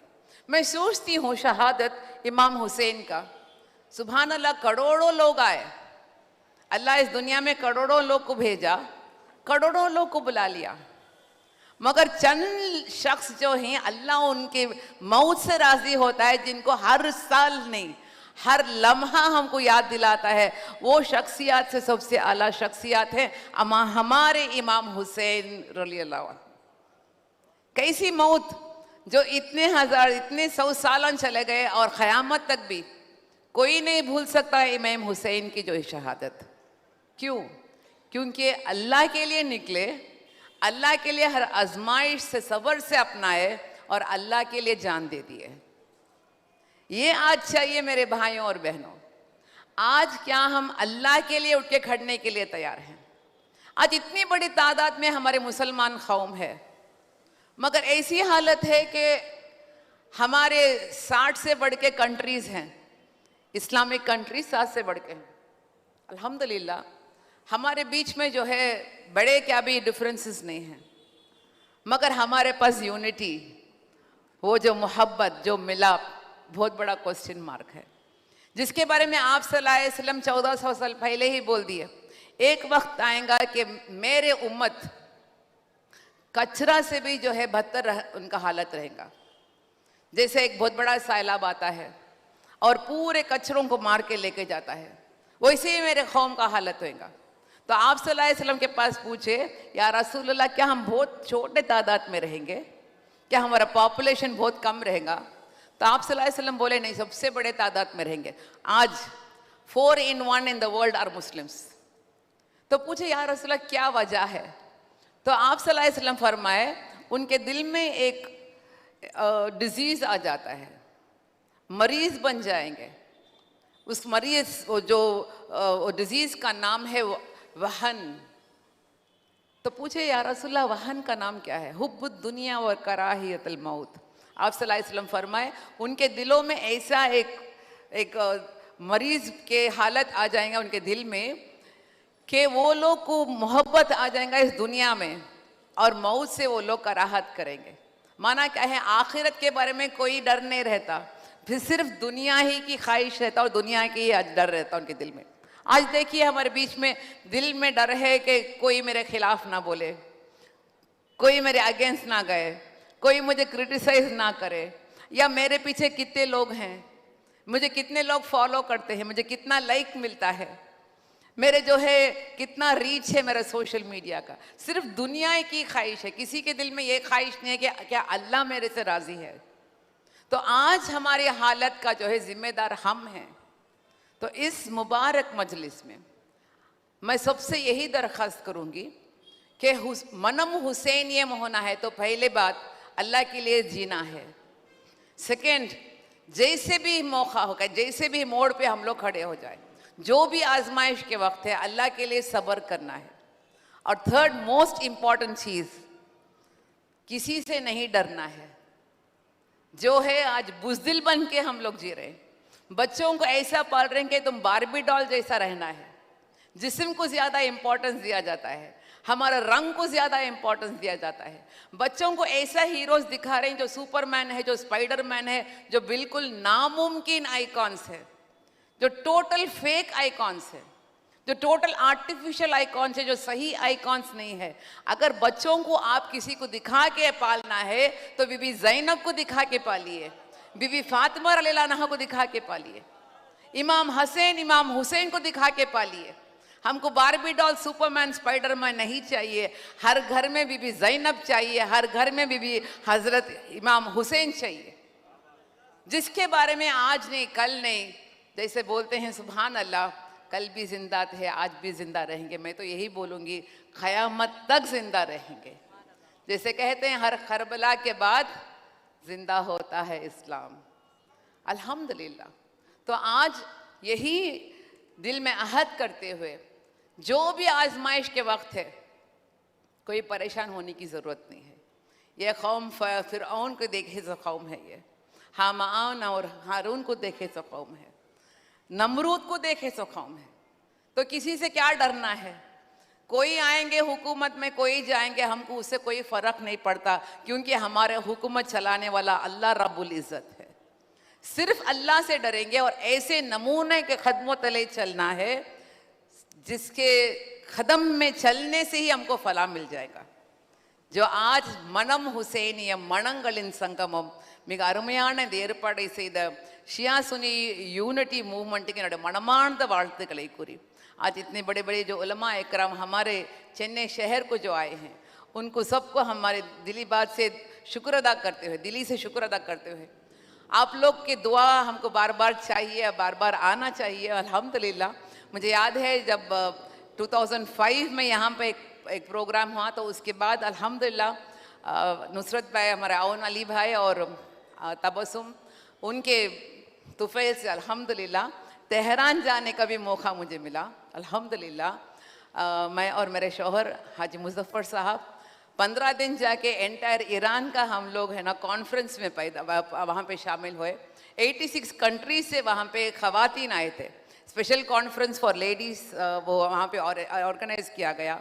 खुम, मशहद, इस्फ़हान और तेहरान सब इतना मुबारक बस्तियाँ हैं जहाँ पे जाने का अल्लाह मुझे मौका दिया। अल्हम्दुलिल्लाह इसमें एक हिस्टोरिकल कनेक्शन, अल्हम्दुलिल्लाह मैं यहाँ पे यही भी बोल के मैं ख़त्म करना चाहूँगी कि मेरे मरहूम वालिद सिराजुल मिल्लत ए.के. अब्दुल समद साहब MP, जो farmer leader of Muslim league थे, माशाल्लाह उनको तो इतना एक मुबारक सफ़र का अल्लाह नसीब किया कि स्पेशल गेस्ट ऑफ इमाम आयतुल्लाह रूहुल्लाह खुमैनी रहमतुल्लाह अलैहि के तरफ से उनको दावत दिया गया और representative of India on behalf of madam Indira Gandhi, former prime minister of India, उनके तरफ से उन्होंने तेहरान में थे, इमाम के स्पेशल गेस्ट से थे और उनके किताब में लिखते हैं सुभान अल्लाह, और जब भी इमाम का नाम लेते मेरे वालिद साहब ऐसे ही पुकारते, इमाम आयतुल्लाह रूहुल्लाह खुमैनी रहमतुल्लाह अलैहि। और हर जो बात, हर जो उनके लिए जो डिग्री दिया जाता उसके बारे में इतना बेहतरीन लिखे हैं। क्यों उनको आयतुल्लाह बोलते हैं, क्यों उनको रूहुल्लाह कहते हैं, सुभान अल्लाह, क्यों उनके नाम के बाद हम रहमतुल्लाह अलैहि बोलना है, क्योंकि वाकई अल्लाह के रहमत उन पर हो। अल्लाह के आयत जो एक्सप्लेन करते थे और जो लोग की भीड़ वहाँ पे जमा होती जो तेहरान में, सुभान अल्लाह, रात के 3 बजे 2 बजे से लोग खड़े हो जाते सिर्फ इमाम के चेहरे मुबारक देखने के लिए। अल्हम्दुलिल्लाह उनके मज़ार पे जाना भी हमको नसीब हुआ और इमाम खुमैनी अल्लाह उनको ऊपर रहमत भेजे, माशाल्लाह उन्होंने ही हमारे कॉन्फ्रेंस को इनाग्रेट करे। और जब प्राइम मिनिस्टर थे अहमदीनेजाद साहब वॉज अ चीफ गेस्ट और माशाल्लाह उसमें शामिल होकर इंडिया के रिप्रेजेंटेटिव से जब मैं गई, इतना खुशी हुआ कि हमारे बीच में कोई चीज़ का फ़र्क ही नहीं है, कोई चीज़ का फ़र्क ही नहीं है। और ये जो फ़र्क डालने वाले लोग हैं वो मुनाफिक हैं जो हमको है ना अलग करना चाहते हैं। तो अगर मुनाफिकों को हम हराना है, हमारे दिल में आज़ादारी और वफादारी होना चाहिए। मनंगल इन संगमम मनम हुसैनियम। जज़ाकल्लाह खैर फॉर दिस अपॉर्चुनिटी। वाखिर दावाना अनिल हम्दुलिल्लाहि रब्बिल आलमीन। अस्सलामु अलैकुम रहमतुल्लाहि वबरकातुहू। बड़ी ही मोतबर नायाब तकरीर को आप समाअत फरमा रहे थे। मोहतरमा फ़ातिमा मुज़फ़्फ़र साहिबा की ज़बानी कुछ बातें जो उन्होंने बताई वाक़ियन उसको कबूल करना है, हमारी ज़िम्मेदारी है। मैं मैडम की खिदमत में, मोहतरमा की खिदमत में शुक्र का नजराना पेश करता हूँ। बहुत ही सलीक़े के साथ अपने बेहतर लफ्ज़ों को इस्तेमाल किया और अपनी तकरीर की। आइए इस वक्त एक बुज़ुर्ग शायर की खिदमत में हम गुजारिश करेंगे। जनाब मोहतरम शाहिद मदरासी साहब जो किसी तरह तारुफ़ के मोहताज नहीं हैं, वाक़ियन बड़े खिदमत गुज़ार भी हैं, बहुत अच्छे तरीक़े से अपनी शायरी को हम तक पहुँचाने की हुनर रखते हैं। इस वक्त आप तशरीफ़ रखते हैं, मैं इनका इस्तक़बाल करता हूँ। आप हज़रात से गुजारिश है एक सलवात पढ़ दें मोहम्मद वाले मोहम्मद पर। बस हमारे दरमियान 2 मुक़र्रिरीन बाकी रह गए हैं। थोड़ी ही देर में इंशाअल्लाह ये महफ़िल, ये प्रोग्राम इख्तिताम पर पहुँचेगा।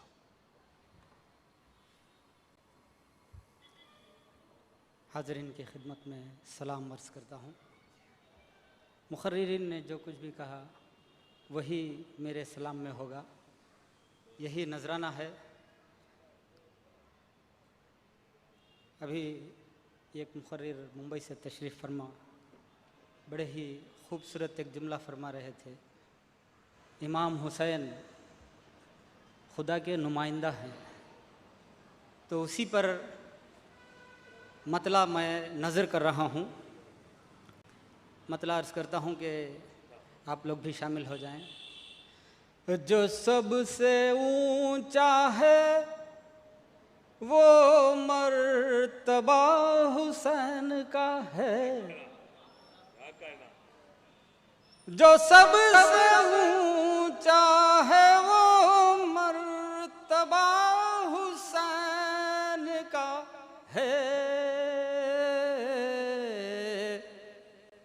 सभी खुदा के हैं, सभी खुदा के हैं, लेकिन खुदा हुसैन का है।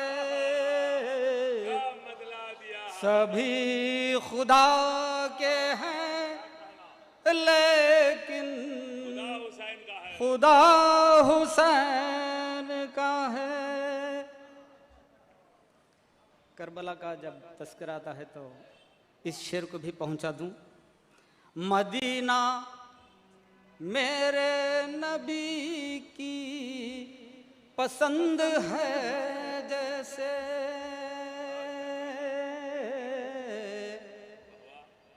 मदीना मेरे नबी की पसंद है जैसे, मदीना मेरे नबी की पसंद है जैसे।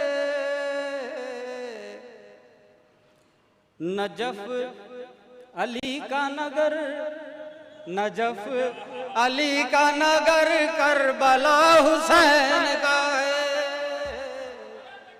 नजफ अल्लाह या अली,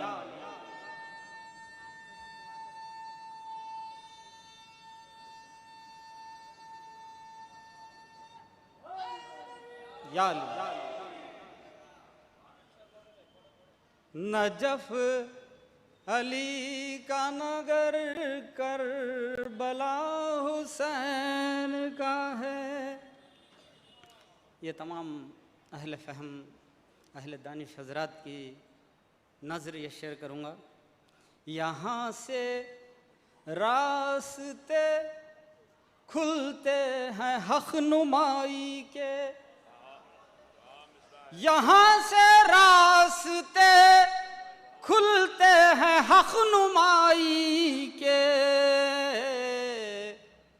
शऊरो फहम का ये मैकदा हुसैन का है, शऊरो फहम का ये मैकदा हुसैन। अभी लश्कर का तस्करा हो रहा था, मैं एक शेर अर्ज किए देता हूँ। उधर 1000 का लश्कर, इधर 72 हैं। उधर 1000 का लश्कर, इधर 72 हैं। जो कामयाब है, जो कामयाब है वो काफिला हुसैन का है। जो कामयाब है वो काफिला हुसैन का है। सभी खुदा के हैं, लेकिन खुदा हुसैन का है। शुक्रिया आप तमाम हजरात का जिन्होंने मुझे मौका इनायत फरमाया। अस्सलाम। सभी खुदा के हैं लेकिन खुदा हुसैन का है। बहुत ही खूबसूरत कलाम आप समात फरमा रहे थे मोहतरम जनाब शाहिद मदरासी के साहब की ज़बानी। आइए मैं बग़ैर किसी तमहीद के 2 शेर सुनाकर अगले मुखर्रिर को ज़हमत देता हूँ। हाथ अब्बास से सीना अली अकबर से लिया, हाथ अब्बास से सीना अली अकबर से लिया, पाँव आबिद से गला सिब्ते पैगंबर से लिया, पाँव आबिद से गला सिब्ते पैगंबर से लिया। अपने चेहरे को तरोताज़ा बनाने के लिए रंग इस्लाम ने खूने अली असगर से लिया, रंग इस्लाम ने खूने अली असगर से लिया। बहुत ही कीमती अशार समात फरमा रहे थे आप जनाब शाहिद मदरसा की ज़बानी। मैं इस वक्त बड़े अदब व एहतराम के साथ मुल्तमिस हूँ कौम मिल्लत की मोहतरम शख्सियत हैदराबाद में रहकर हैदराबाद से इस वक्त पूरे साउथ इंडिया और हिंदुस्तान में खिदमत अंजाम दे रही हैं। अकबर अपने अखबार के ज़रिए, अपने न्यूज़ चैनल के ज़रिए मोहतरमुल मुक़ाम जनाब खिदमत गुज़ार कौम जाफ़र हुसैन साहब से गुजारिश है। इस वक्त एक नायाब शख्सियत आलमी शोहरत याफ्ता ख़तीब व मुखर्रिर मोहतरम जनाब रहमत हुसैन साहब यहाँ तशरीफ़ ला चुके हैं। मैं आपका भी समीम क़ल्ब के साथ खैर मक़दम करता हूँ। आप हज़रात एक सलवात पढ़ें और मौलाना का इस्तक़बाल। बिस्मिल्लाहिर्रहमानिर्रहीम। दुरूद व सलाम मोहम्मद व आले मोहम्मद पर। शहनशीन पर तशरीफ़ फरमा उलमाए किराम जो बहुत ही बुज़ुर्ग है, और मैं इस बार आना मेरे लिए बहुत ही बुरी बात है। मैं उन तमाम से माज़रत ख़्वाह हूँ कि उनके बाद मुझे बुलाया गया है, क्योंकि वो बड़ी शख्सियतें हैं तो उनका एहतराम हर हाल में हम रखते हैं, क्योंकि हिफ्ज़ मरातिब होते हैं कि किसके बाद किसको बुलाया जाए। तो मैं उस लायक नहीं कि उनके बाद मैं ख़िताब करूँ, मगर क्योंकि इस महफ़िल में मैं मदू हूँ और कुछ कहने का हुक्म है तो शायद मैं कहूँगा कि घर घर तिरंगा, हर घर तिरंगा। तो ये बात जब भी सादिक़ हो सकती थी जब यहाँ पर इमाम हुसैन अलैहिस्सलाम आ जाते, क्योंकि आज तिरंगा तो सबके हाथ में है मगर हर किसी को घर नहीं है। वजह यह है कि अगर अदालत हो जाए हुकूमत में तो यकीनन वही रास्ता हुसैनियत का होता है। तो अब मैं सबसे पहले हमारे शिया सुन्नी मूवमेंट को इस प्रोग्राम मुनक़िद करने पर उनकी सताइश करता हूँ, क्योंकि मुबारकबाद का लफ्ज़ हमारे पास 2 महीने 8 दिन में नहीं कहा जाता है, हम उसको इमाम मदद के तौर पे कहते हैं। तो वही इमाम मदद उनको कहता हूँ कि उन्होंने यहाँ पे गुलदस्ता जमा किया जनाब औन साहब ने, जिसमें तमाम मकातिब फ़िक्र, तमाम अदियान के नुमाइंदों को यहाँ तमाम मकातिब फ़िक्र, तमाम अदियान के नुमाइंदों को यहाँ पर जमा किया।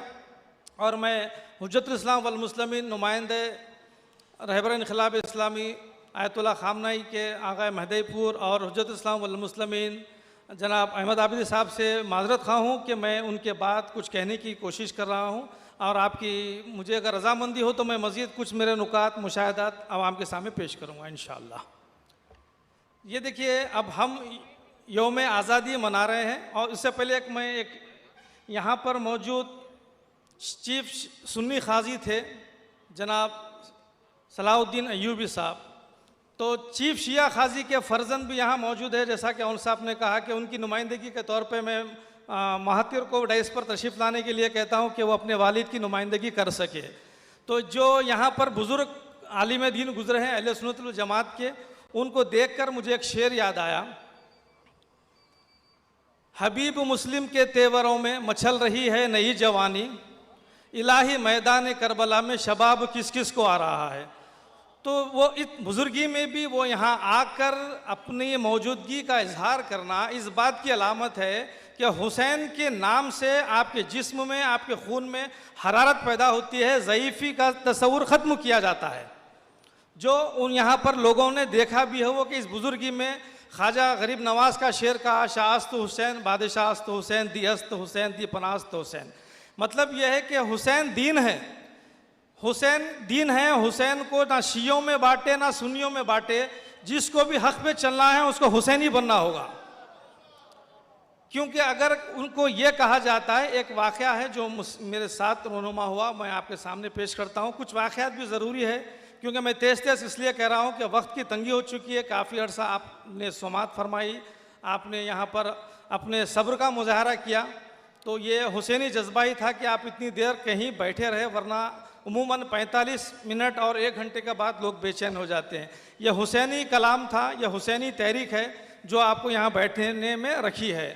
अब यहाँ पे ये जो बात है कि जो दुनिया में, हिंदुस्तान में जो जुल्म की बात हो रही है, मजलूमों की हिमायत की बात हो रही है, देखिए करबला वाले ज़रूरी नहीं है कि वो सिर्फ शिया हो, ज़रूरी नहीं कि वो सुन्नी हो। जैसा कि मुझसे पेशो मुखर्रिन मोहतरमा ने कहा कि हम हुसैनी ब्राह्मण की भी बात करते हैं, तो हुसैनी ब्राह्मण जो है वो शिया नहीं है। तो उनको भी चाहिए कि इस दौर के, इस मुल्क के यजीदों के ख़िलाफ़ आवाज़ उठाए, चाहे जोगी हो, पोगी हो, जो भी हो, उनके ख़िलाफ़ आवाज़ उठाना असल दरस इंसानियत है, दरस हुसैनियत है। हुसैन के नाम पर सेमिनार तो किए जा सकते हैं, हुसैनी पैगाम को आम करने का काम हुसैनियत का है। वो अगर नहीं होगा, हम जालिम के इस दौर के जालिम को नहीं पहचानेंगे, लाख हम सेमिनार करते रहे, लाख हम मजालिस करते रहे, लाख मातम करते रहे, ये सिर्फ एक रस्म रह जाएगी। इस दौर के यजीद को भी पहचानना यही दर्स करबला है। इमाम हुसैन ने उस दौर के यजीद को पहचान कर दुनिया के सामने उसका नकाब नोच लिया था। आज भी हमको इस दौर के यजीदों का नकाब नोचना है। उसके लिए हमको ये हुसैनी महफिलें सजाना है और इन हुसैनी महफिलों में आने वाले लोग मैदान में शामिल रहे। जिस तरह आप हज में जाते हैं, हाजी होते हैं, हाजी का काम है अरफात के मैदान में चंद लम्हों के लिए वहाँ पे उसको वकूफ़ करना होता है, वरना उसका हज बातिल हो जाता है। उसी तरह मजलिस हुसैन में आपको आना होगा, शरीक रहना होगा। लाइव चैनलों पर देखकर, घरों से लेटकर आप मजलिस हुसैन नहीं समझ सकते, आपको मैदान में आना होगा। तो मैदान में आने का नाम ही हुसैनियत है। और जो कुछ ख्यालात ये होते हैं कि हम सिर्फ मजलिस कर लेंगे, यही हमारा एहतजाज है, तो ये मतलब ये नहीं कि आपने मजलिस का मतलब ये कि आपने हुसैनी दर्स मकतब में दाखिला लिया है, सबक नहीं पढ़ा। सबक पढ़े बगैर स्कूल में आप लाख जाते रहे, लाख आते रहे, मगर आप तालीम याफ्ता नहीं होंगे, आप मुदर्रिस नहीं हो सकते जब तक आप सबक ना सीख ले। तो हमारी मजालिस से हमको हुसैनी दर्स सीखना है। इस दौर के यजीदियों के ख़िलाफ़ उठने का दर्स करबला है। और आने वाला जो 15 अगस्त है, इसकी भी मैं ये बता दूं कि ये हमको मनाना चाहिए, क्योंकि गांधी जी ने कहा था कि मैंने ये दर्स करबला वालों से सीखा है। तो हुर्रियत जहाँ भी होगी हुसैनियत होगी। हुर्रियत का दर्स मिलता है करबला से। और ये जो 15 अगस्त को बोगी निकलती, जो भी चीज़ें हिंदुस्तान की दिल्ली में निकलती है, परेड होता है, उसमें एक हुसैनी परचम भी होना चाहिए। यहाँ पर जो वज़ीर आने वाले हैं, मैं चाहूँगा हमारे औन साहब से कि उनको एक मेमोरेंडम दे, याददाश्त पेश करे कि तमिलनाडु की जानिब से दिल्ली में हुसैनी बोगी होनी चाहिए, हुसैनी बग्गी होनी चाहिए, क्योंकि हुसैन के नाम से गांधी ने सबक लिया और आज हम आज़ाद हैं। तो हमको ये चीज़ों के लिए भी कोशिश करना चाहिए। हुसैनियत का पैगाम आम करने के लिए हमको सियासी चीज़ों में भी मुदाखलत करने की ज़रूरत है, क्योंकि जो भी अगर जालिम हाकिम बन जाएगा फिर करबला हो जाएगी, मगर करबला के बाद कोई करबला नहीं। सजदे से सर हुसैन का अब तक उठा नहीं। शुक्रिया। व आखिर दावाना अल्हम्दुलिल्लाहि रब्बिल आलमीन।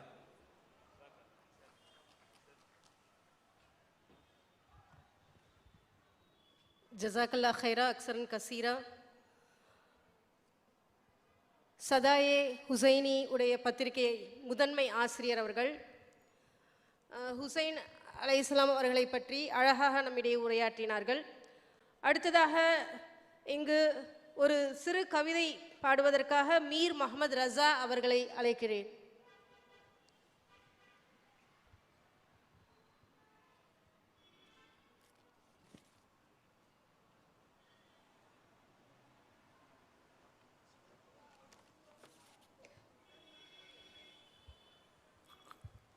ख़वातीन व हज़रात, अस्सलामु अलैकुम व रहमतुल्लाहि व बरकातुहू।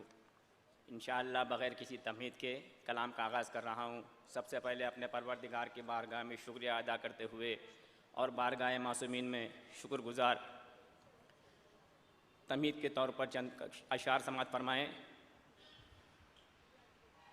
दीने खुदा को तुझसे ही बस काम है हुसैन, दीने खुदा को तुझसे ही बस काम है हुसैन, ऊंचा जहां में सबसे तेरा नाम है हुसैन। दीने खुदा को तुझसे ही बस काम है हुसैन, ऊंचा जहां में सबसे तेरा नाम है हुसैन। बातिल के हाथ में ना कभी हक का हाथ दो। बुजुर्गों से दुआएं चाहूँगा, ये सिर्फ मेरे नौजवान हमसिन और कमसिन के लिए, कि दीने खुदा को तुझसे ही बस काम है हुसैन, ऊंचा जहां में सबसे तेरा नाम है हुसैन। बातिल के हाथ में ना कभी हक का हाथ दो, बातिल के हाथ में ना कभी हक का हाथ दो। हर एक बशर को ये तेरा पैगाम है हुसैन, हर एक बशर को ये तेरा पैगाम हुसैन। एक दुरूद इनायत फरमा दें, फिर कलाम का आगाज़ इंशाअल्लाह।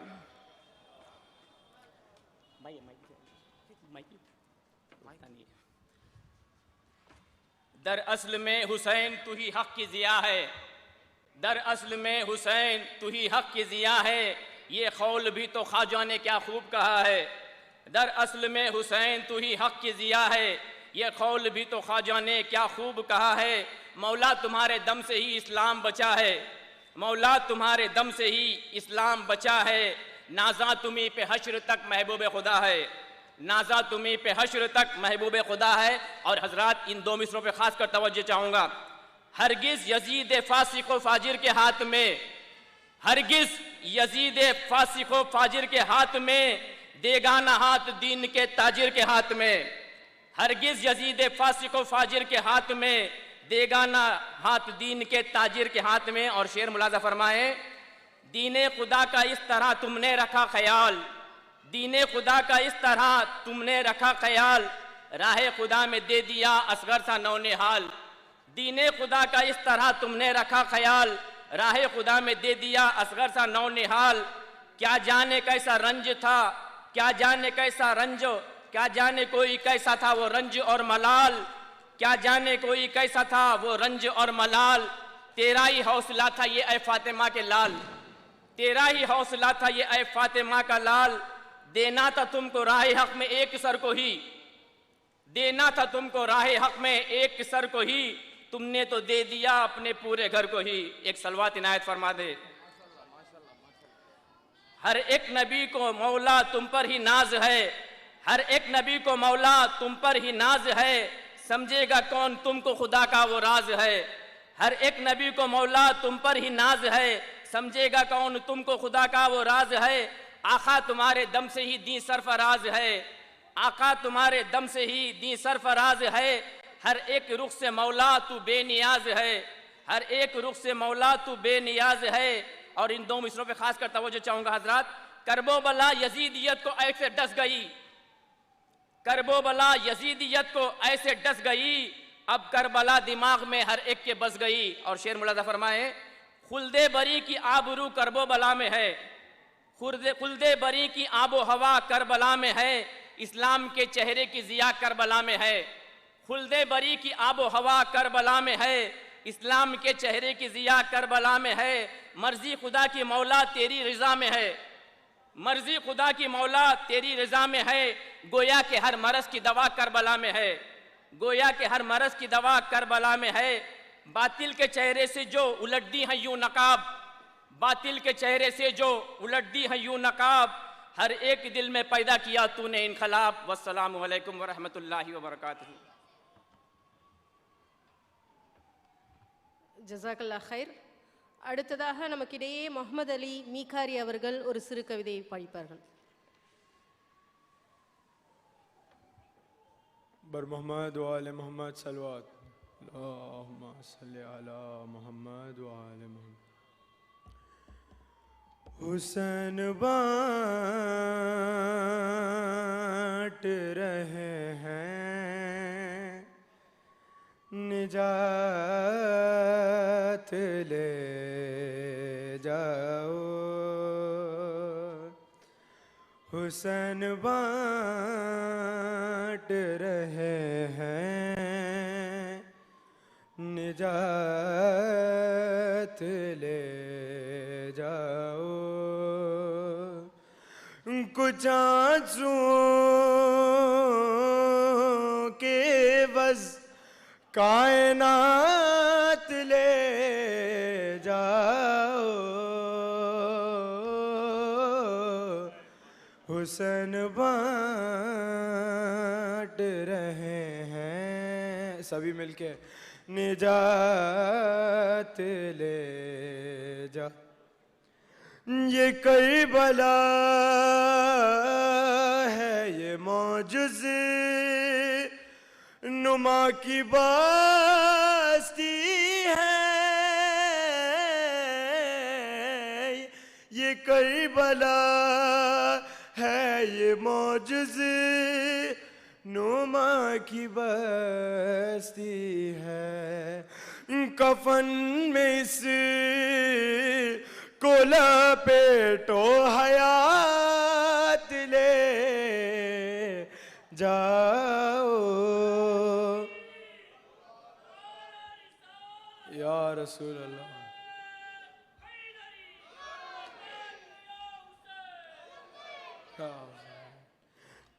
कफन में इस को लपेटो हयात ले जाओ,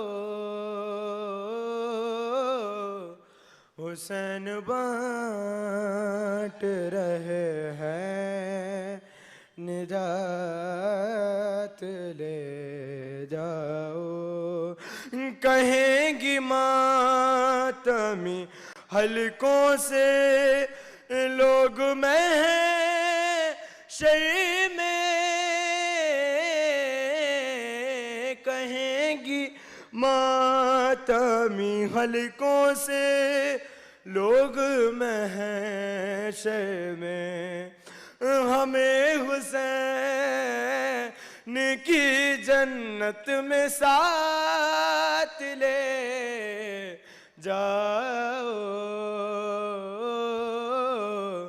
हुसैन बांट रहे हैं, निजात ले जाओ। नहीं करूँगा लहद में मैं इंतज़ार सहर, नहीं करूँगा लहद में मैं इंतज़ार सहर। फरिश्तों कर्बो बला रातों रात ले जाओ। हुसैन बांट रहे हैं, निजात ले जाओ।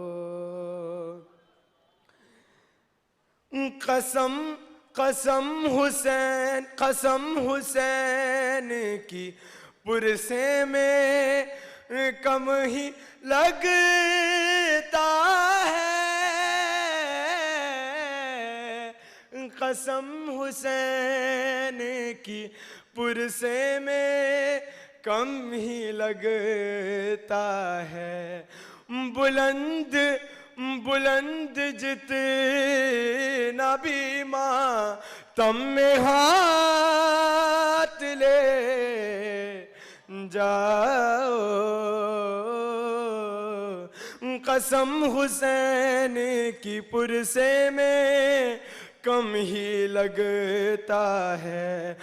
बुलंद जितना भी मातम में हाथ ले जाओ। हुसैन बांट रहे हैं, निजात ले जाओ। बर मोहम्मद व आले मोहम्मद सल्लल्लाहु।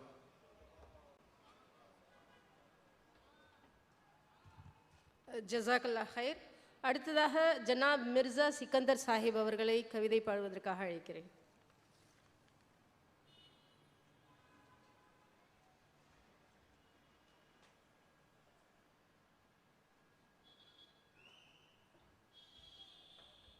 नारे सलवात पढ़े। खुदा का शुक्र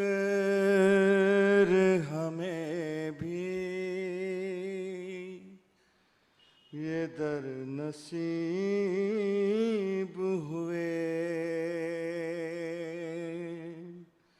खुदा का शुक्र हमें भी वो दर नसीब हुए। मलाइका को जहां बालों पर नसीब हुए। खुदा का शुक्र हमें भी वो दर नसीब हुए। जो पंजतने के वसीले से हमने मांगी थी,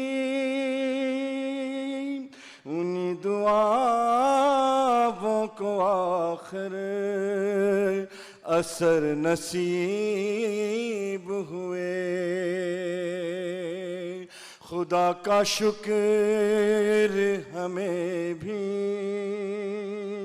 वो दर नसीब हुए। मदीना करे वो बला सा मुरा नजफ मशहदे। मदीना करे वो बला सा मुरा नजफ मशहदे। है खुश नसीब उन्हें ये सफ़र नसीब हुए। है खुश नसीब उन्हें ये सफ़र नसीब हुए। घरों में आपने बिछाते रहे जो फरेशे अज़ाम। घरों में आपने बिछाते रहे जो फरेशे अज़ाम। तो ऐसे लोगों को जन्नत में घर नसीब हुए। तो ऐसे लोगों को जन्नत में घर नसीब हुए। सुहैल रोज़े सरवर पे हम भी जाएंगे। सुहैल रोज़े सरवर पे हम भी जाएंगे। बुलाएंगे हमें मौला अगर नसीब हुए। बुलाएंगे हमें मौला अगर नसीब हुए। खुदा का शुक्र हमें भी वो दर नसीब हुए। वो दर नसीब हुए। वो दर नसीब हुए।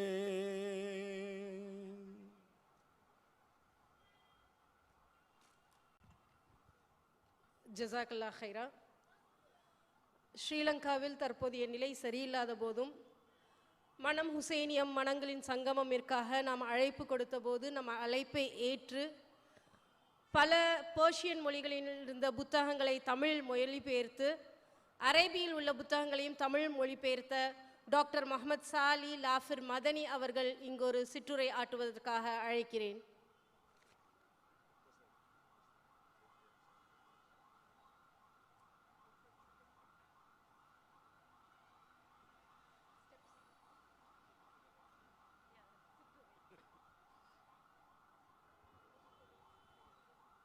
பிஸ்மில்லாஹிர்ரஹ்மானிர்ரஹீம்.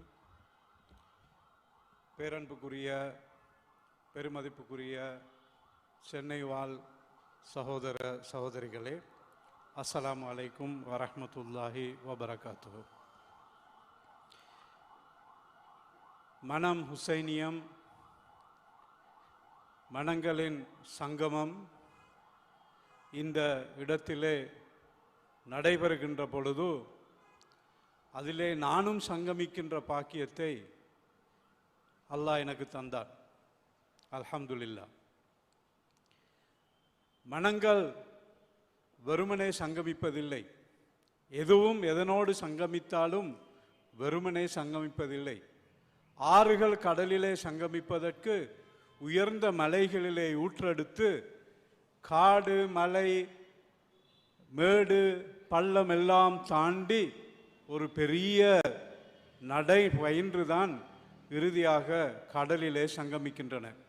இதுதான் சங்கமம். மனங்களின் சங்கமும் அப்படித்தான். அது சாதாரணமாக சங்கமிப்பதில்லை. அது இறைவனிலே சங்கமிக்கின்ற பொழுது, ஹுசைனிலே சங்கமிக்கின்ற பொழுது பல்வேறு கரடு முரடான பாதைகளையெல்லாம் கடந்து வளர்ந்துதான் சங்கமிக்கின்றன. சுவாமி விபுலானந்தர் ஒரு கவிதையை சொல்லுகிறார். கடவுளுக்கு படைப்பதற்கு எந்த பூ சிறந்தது என்று அவரிடம் கேட்கிறார்கள்.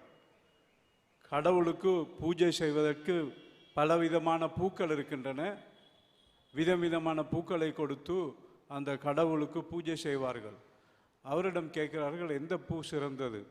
வெள்ளை நிற மல்லிகையோ வேறெந்த மாமலரோ வள்ளல் அடியினைக்கு வாய்த்த மலர் எதுவோ? அவர் சொல்லுகிறார், வெள்ளை நிற பூவும் அல்ல, வேறெந்த மலரும் அல்ல, உள்ள கமலமடி உத்தமனார் வேண்டுவது. கடவுளுக்கு சமர்ப்பிக்க வேண்டிய, கடவுளுக்கு அர்ப்பணிக்க வேண்டிய, பூஜை செய்ய வேண்டிய பூ, மலர் வெள்ளை மல்லிகை, சிவப்பு மல்லிகை, அந்த நிறத்து மல்லிகை, அப்படி பூக்கள் அல்ல.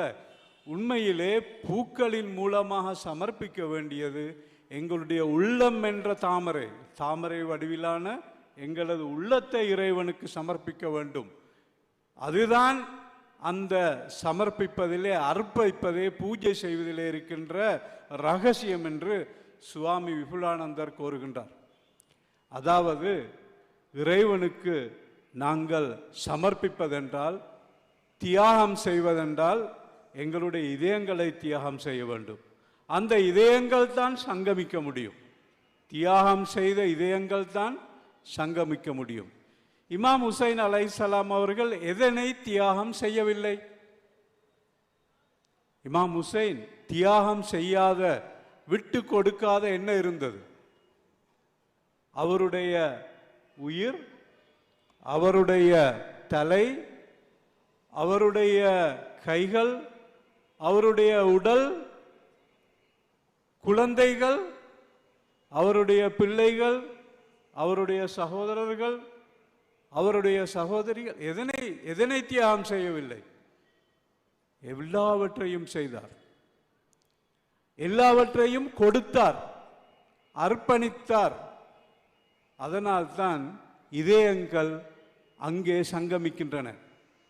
மனம் ஹுசைனியம் என்ற இந்த கோஷத்தோடு மனங்கள் அங்கே சங்கமிக்கின்றன. அவர் கொடுத்தார். அவர் கொடுக்க வேண்டுமா? நாங்கள் ஏன் தியாகங்கள் செய்கின்றோம்? நாங்கள் தியாகங்கள் செய்கின்றோம் எங்களுக்கு சுவர்க்கம் வேண்டும் என்பதற்காக. சுவர்க்கத்தின் தலைவருக்கு எது வேண்டும்? சுவர்க்கத்தின் தலைவருக்கு எது வேண்டும்? எதனை அடைந்து கொள்ள வேண்டும்? உலகத்திலே ஒரு மனிதனுக்கு கிடைக்கின்ற அந்தஸ்து இருக்கிறது. மிக உயர்ந்த மக்காம் எதுவாக இருக்க முடியும்?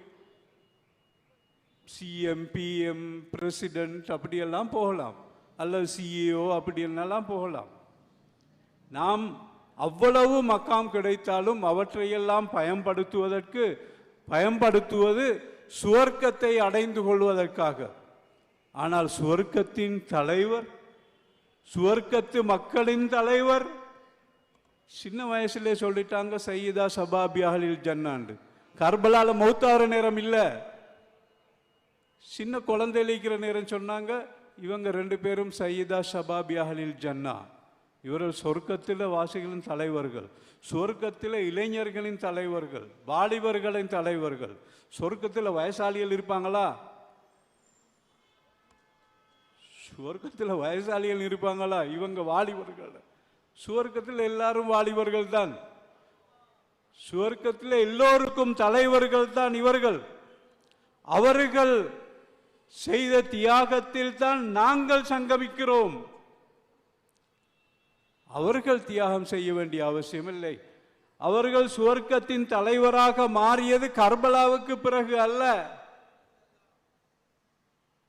அவருடைய தாயார் சுவர்க்கத்து பெண்களுக்கு தலைவியாகியது அவருக்கு செய்யப்பட்ட அநியாயங்களுக்கு பிறகு அல்ல. ஃபதக் பறிப்படுத்தப்பட்டது பிறகு அல்ல. அந்த குடும்பம், அந்த சமுதாயம் எங்களுக்காக தியாகம் செய்தது. நாங்கள் அவர்கள் மீது சங்கமிக்க வேண்டும் என்பதற்காக ரசூலுல்லாஹி ஸல்லல்லாஹு அலைஹி வஸல்லம் அவர்கள் அழகாக சொன்னார்கள், மன் அஹப்ப ஹுசைனன் ஃபகத் அஹப்பனி வமன் அஹப்பனி அஹப்பஹுல்லாஹ். ஹுசைனை நேசியுங்கள், அப்போது என்னை நேசிப்பீர்கள். என்னை நேசித்தால் உங்களை அல்லாஹ் நேசிப்பான்.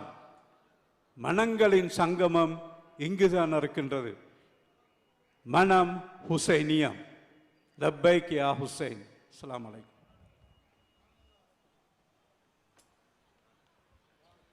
ஜஸாக்கல்லா ஹைர்.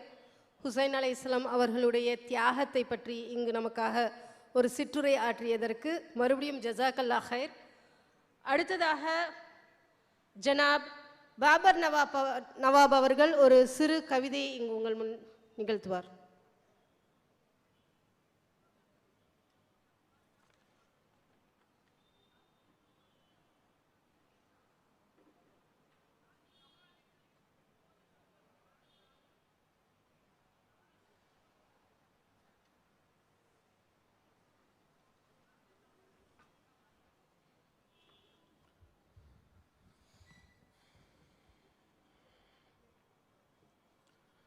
सामईन इकराम अस्सलाम वालेकुम। काफ़ी वक्त हो गया है, बिना कोई तमहीद के तबरुकन चंद अशार मौला की शान में आपकी खिदमत में पेश करूँगा, समात फरमाएं। माजरत के तरनों में नहीं पढ़ पाऊँगा आज, वक्त का ख्याल करते हुए। खुदा के दीन का सिक्का मेरे हुसैन का है, खुदा के दीन का सिक्का मेरे हुसैन का है, कि दो जहान में चर्चा मेरे हुसैन का है। शेर देखिएगा, नशान तक भी नहीं है यजीद का लेकिन, नशान तक भी नहीं है यजीद का लेकिन, हसीन आज भी रोज़ा मेरे हुसैन का है, हसीन आज भी रोज़ा मेरे हुसैन का है।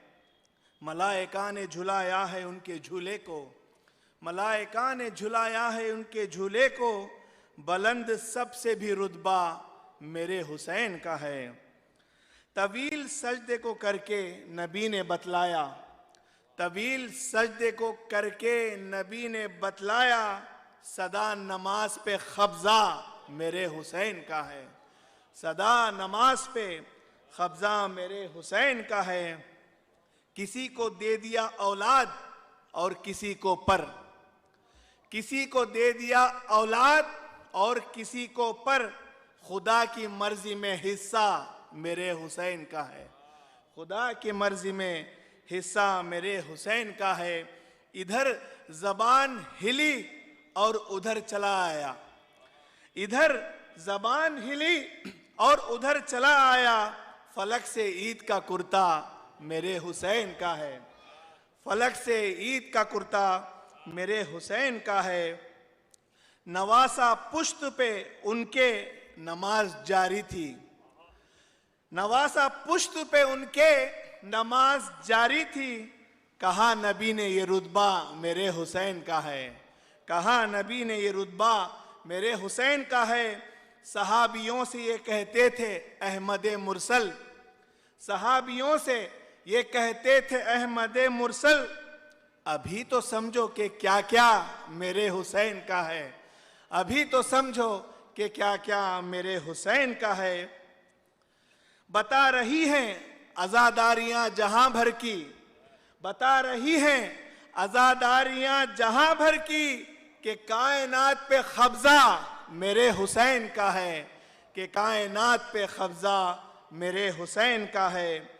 बबर जो लिखता है अशार मदह मौला में, बबर जो लिखता है अशार मदह मौला में, वो और कुछ नहीं तोहफा मेरे हुसैन का है।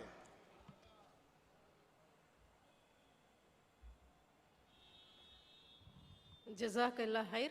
அடுத்ததாக ஜனாப் தாஹா சாஹிப் அவர்கள் கவிதை ஆற்றுவதற்கு வருவார்கள்.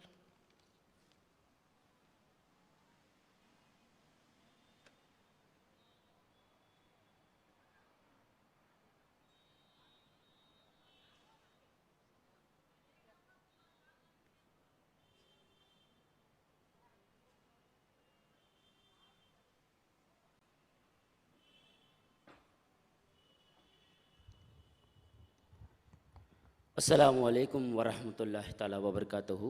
या अली अलैहिस्सलातु वस्सलाम अल मदद। ला इलाहा इल्लल्लाह मुहम्मद रसूलुल्लाह अलियन वलीउल्लाह।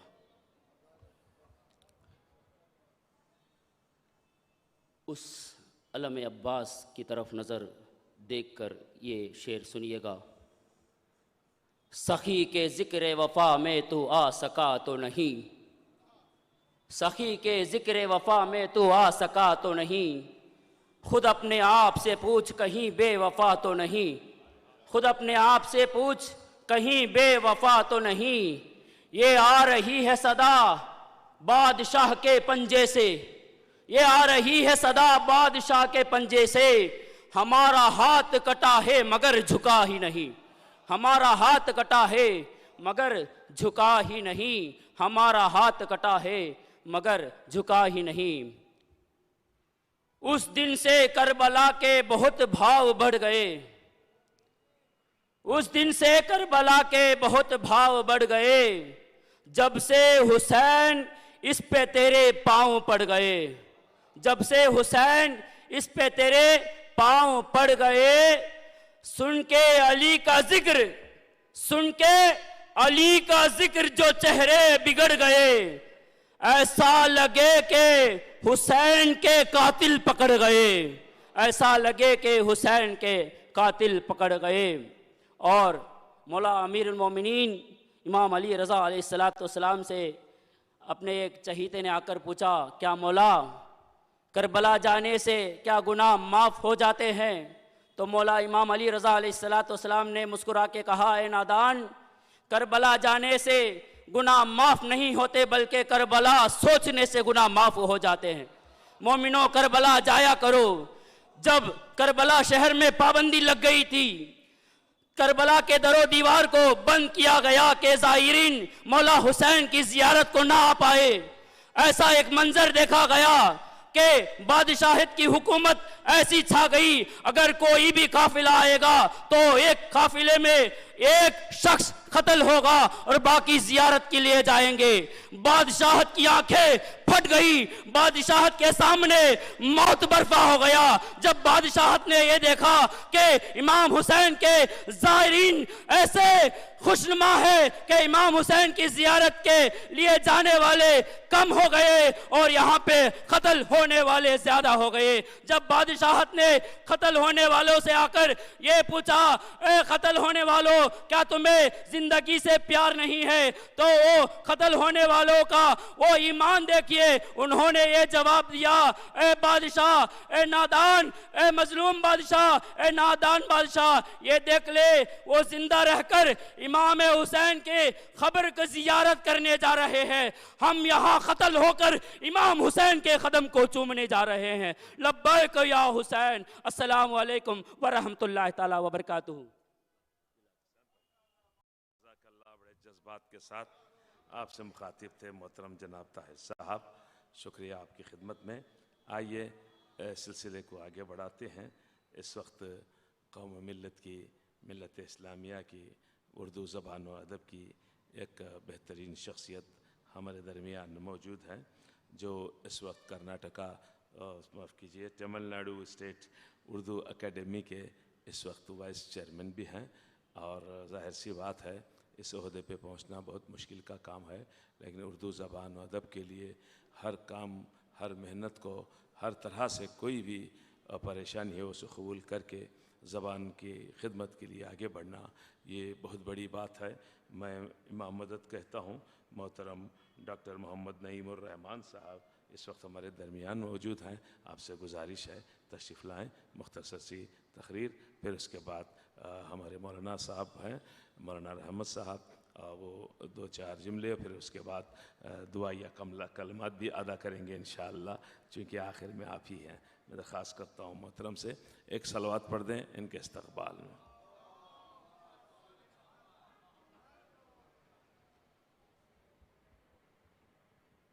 अस्सलामु अलैकुम वरहमतुल्लाहि वबरकातुहू। अल्हम्दुलिल्लाह अल्हम्दुलिल्लाहि रब्बिल आलमीन। रब्बि इश्रह ली सदरी व यस्सिर ली अमरी वहलुल उक़दतम मिन लिसानी यफ़क़हू क़ौली। क़ालू सुब्हानका ला इल्म लना इल्ला मा अल्लमतना इन्नका अंतल अलीमुल हकीम। मोअज़्ज़ज़ सदर महफ़िल, बुज़ुर्गान दीन, स्टेज पे जलवा अफरोज़ बुज़ुर्गान दीन, शिया सुन्नी मूवमेंट के सदर जनाब नुसरत अली, सेक्रेटरी मोहम्मद मुजीबुर रहमान, दीगर अहल अराकीन, इस सुनहरी महफ़िल जो मंतखब किए गए हैं, ये एक महफ़िल ऐसी महफ़िल है कि सिर्फ सुन के जाने की महफ़िल नहीं है।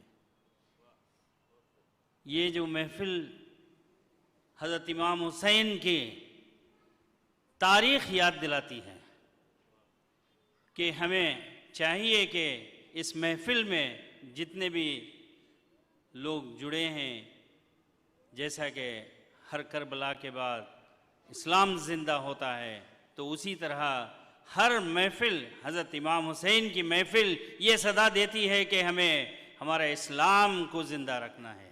और जो इमाम हुसैन रज़ी अल्लाह ताला अन्हु आपके जो शहादत का वाक़िया हमने ये सदा देता है कि हम लोग भी आपके पैरवी करते हुए हमें ये चाहिए कि इस महफ़िल का जो हज़रत इमाम हुसैन रज़ी अल्लाह ताला अन्हु आपने जैसे जैसे आपने उसने अखलाक बताए थे उस उसने अखलाक पर, और जो भी आपके किरदार कैसे निभाए थे कि वे जैसा कि आखिरी एक ज़माना जो आखिरी ज़माने जाहिलियत का इसका ये जो ऐसा इसमें था, तो उस ज़माने के टाइम पे हज़रत इमाम हुसैन रज़ी अल्लाह ताला अन्हु आपने इस्लाम को ज़िंदा किए हैं।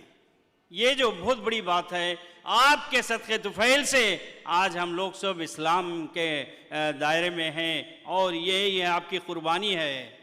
हमारे इस्लाम का ये कैलेंडर भी यही सदा बताता है, इस्लाम का आखिरी महीना भी क़ुरबानी का महीना है, जहाँ पे हज़रत इब्राहीम अलैहिस्सलाम के साथ अल्लाह ने कैसे कैसे क़ुरबानियों को देने के लिए उनके साथ ये किए थे, पेश किए थे।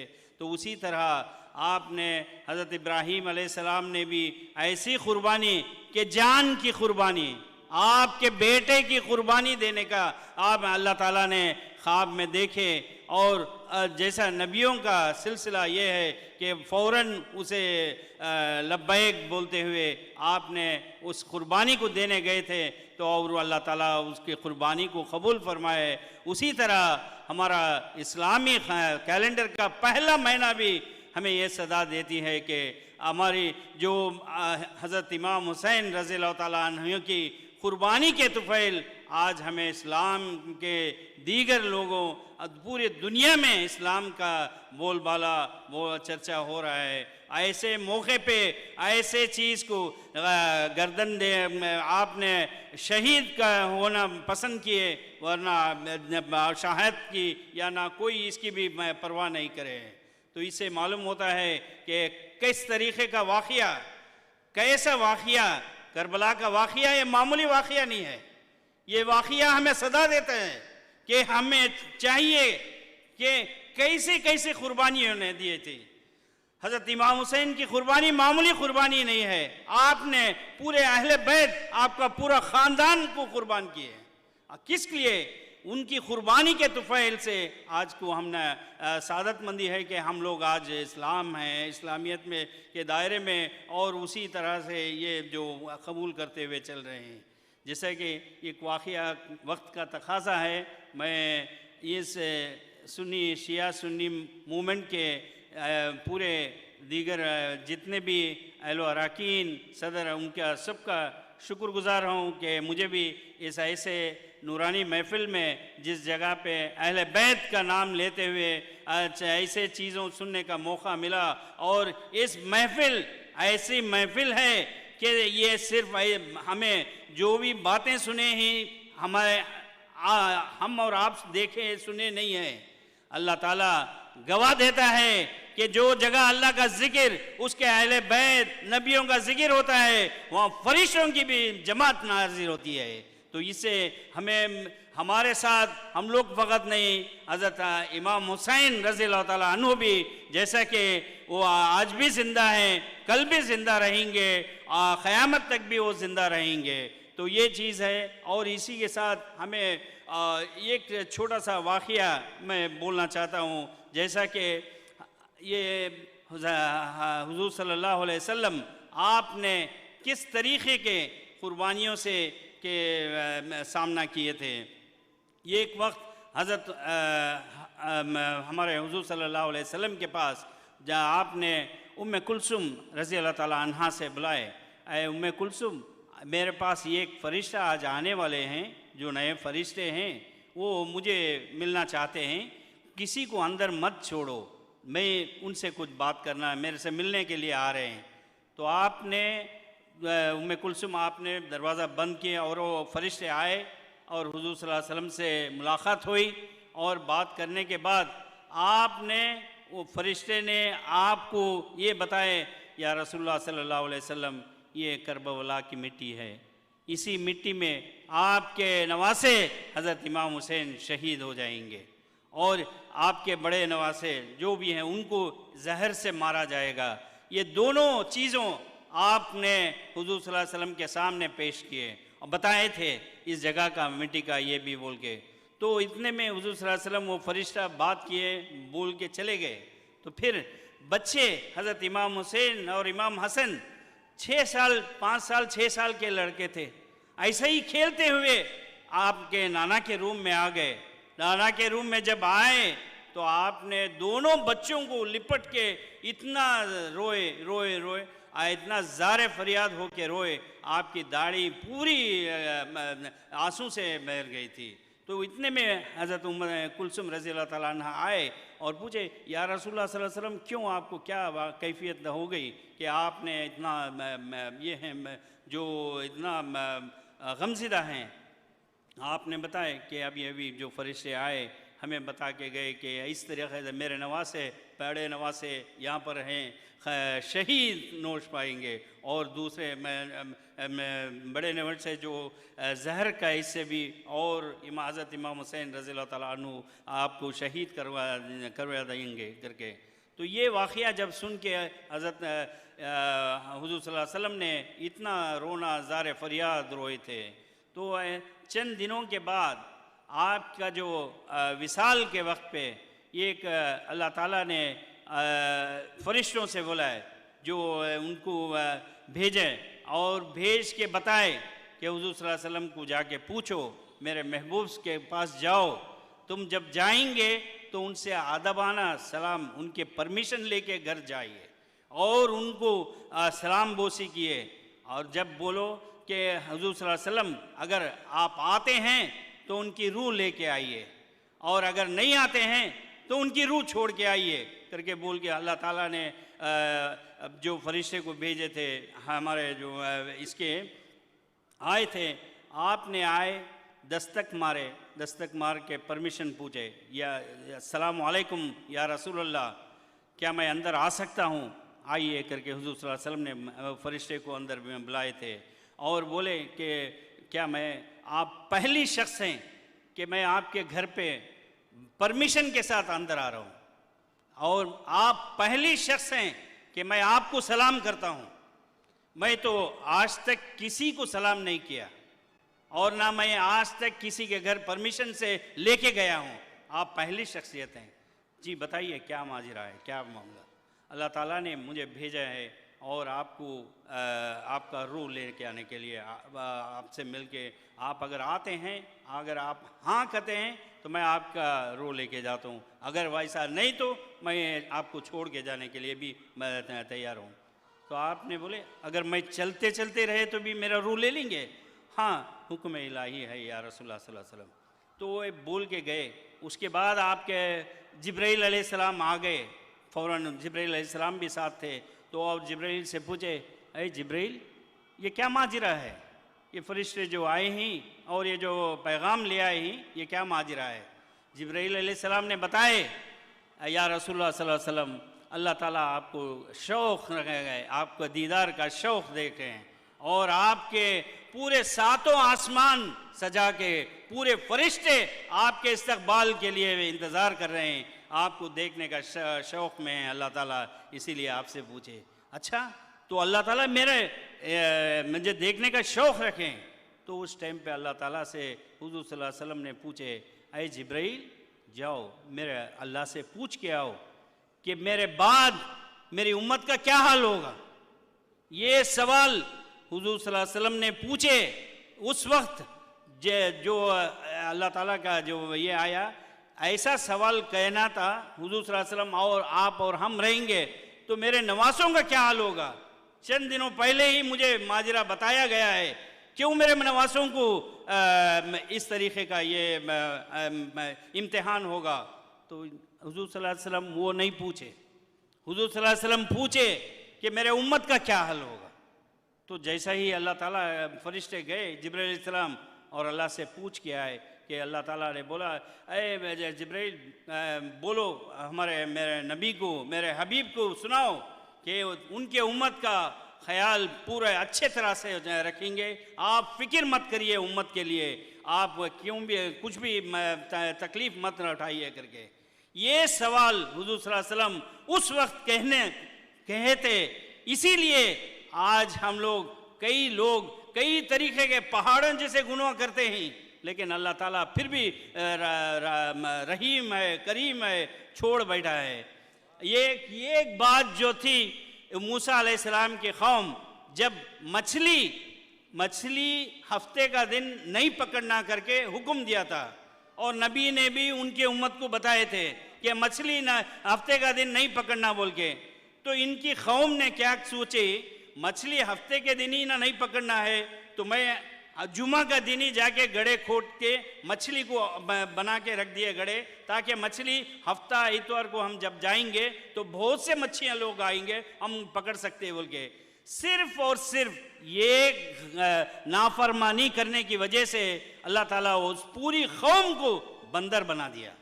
तो सोचिए अगर हुजूर सल्लल्लाहु अलैहि वसल्लम उस वक्त ये बात, इस सवाल का जवाब अगर अल्लाह से ना के एकदम पूछ के नहीं रहते तो आज हम और आपका हाल क्या होता था। कई लोग ये हो जाते थे, ऐसे था। यही मोहब्बत थी हुजूर सल्लल्लाहु अलैहि वसल्लम की, और हुजूर सल्लल्लाहु अलैहि वसल्लम को भी मालूम था कि शहादत जैसी चीज़ है, बहुत ही बड़ी चीज़ है। अल्लाह ताला हर एक को शहीद का मर्तबा बहुत आला मर्तबा है और शहादत करना पसंद करे। हुजूर सल्लल्लाहु अलैहि वसल्लम को भी मालूम था, फिर भी नहीं पूछे, क्योंकि मेरे नवासे शहादत का ये जो है ये बहुत बड़ी एक ये मिला जामे नोश में फरमाएंगे बोल के। तो इतना बड़ा ये करके अल्लाह ताला ने हमारे हुजूर सल्लल्लाहु अलैहि वसल्लम का यही हाल था। और हज़रत इमाम हुसैन रज़ियल्लाहु ताला अन्हु की शहादत हमें यही सदा देती है कि हमें उस करबला के मौके को, उस करबला के वाक़ये को याद करते हुए हमें भी हमारे ज़िंदगियों में और हमें भी हमारे इसमें जो है हुसैनियत की जो सबक सीखना ज़रूरी है, यही है। इसी चंद बातों से मेरा तकरीर ख़त्म करता हूँ। आखिर दावाना अल्हम्दुलिल्लाहि रब्बिल आलमीन। बहुत बहुत शुक्रिया मोहतरम डॉक्टर नईमुर रहमान साहब, vice chairman Tamil Nadu state Urdu academy, आपकी खिदमत में शुक्र का नजराना पेश करता हूँ। आइए इस प्रोग्राम के आखिरी मुकर्रिर आखिरी तकरीर होगी, उसके बाद नेशनल अंतम होगा। आप हजरात यहीं पर रुके रहें। ताज़िया तेरा, अलम तेरा, अज़ा तेरी है, ताजिया तेरा, अलम तेरा, अज़ा तेरी है, यानी हर शहर में ये कर्बो बला तेरी है, यानी हर शहर में ये कर्बो बला तेरी है। चाहते हैं जो बुझा दें तेरी मिदहत का चिराग, उनको मालूम नहीं है कि हवा तेरी है, उनको मालूम नहीं है कि हवा तेरी है। आइए मैं इन मिसरों के साए बड़े अदब व एहतराम के साथ मुल्तमिस हूँ कौम मिल्लत की मोहतरम और नायाब शख्सियत जो किसी तरह तारुफ के मोहताज नहीं है। आपके चर्चे, आपकी ज़ाकिरी की चर्चे, आपके बयानात के चर्चे हिंदुस्तान के बाहर भी होते हैं। मौला ने इनको कई मरतबा अपनी चौखट पर बुलाया, नजफ़ बुलाया, करबला बुलाया है। वाक़ईन ये अज़ादारों की, ये मौला के ज़ायरों की बड़ी खिदमत करते हैं। शायद यही वो शरफ़ होगा कि आज पूरे उर्दू ज़बान जो इस्तेमाल करते हैं अहले इल्म के दरमियान, अहले अदब के दरमियान किसी तरह तारुफ़ के मोहताज नहीं है। मेरी मुराद मोहतरम मौलाना रहमत साहब क़िबला से कि तशरीफ़ लाएँ और अपनी तकरीर और दुआया कलमात से हमारे दिलों को मुनव्वर फरमाएँ। बड़ी ही कामयाब कॉन्फ्रेंस रही ये आलमी कॉन्फ्रेंस। सब की खिदमत में इमाम मदद कहता हूँ, काफ़ी देर तक आप मोमिनीन नौजवान यहाँ बैठे रहे। मौला सब की हाज़िरी को कबूलियत का शरफ़ अता फ़रमाए। और शिया सुन्नी यूनिटी मूवमेंट इंडिया की खिदमत में भी फिर से दुआएं पेश करता हूँ। मोहतरम जनाब औन अली साहब की खिदमत में खुसूसी तौर पर दुआएं पेश हैं। एक बाबा से बुलंद सलवात पढ़ें आप बस।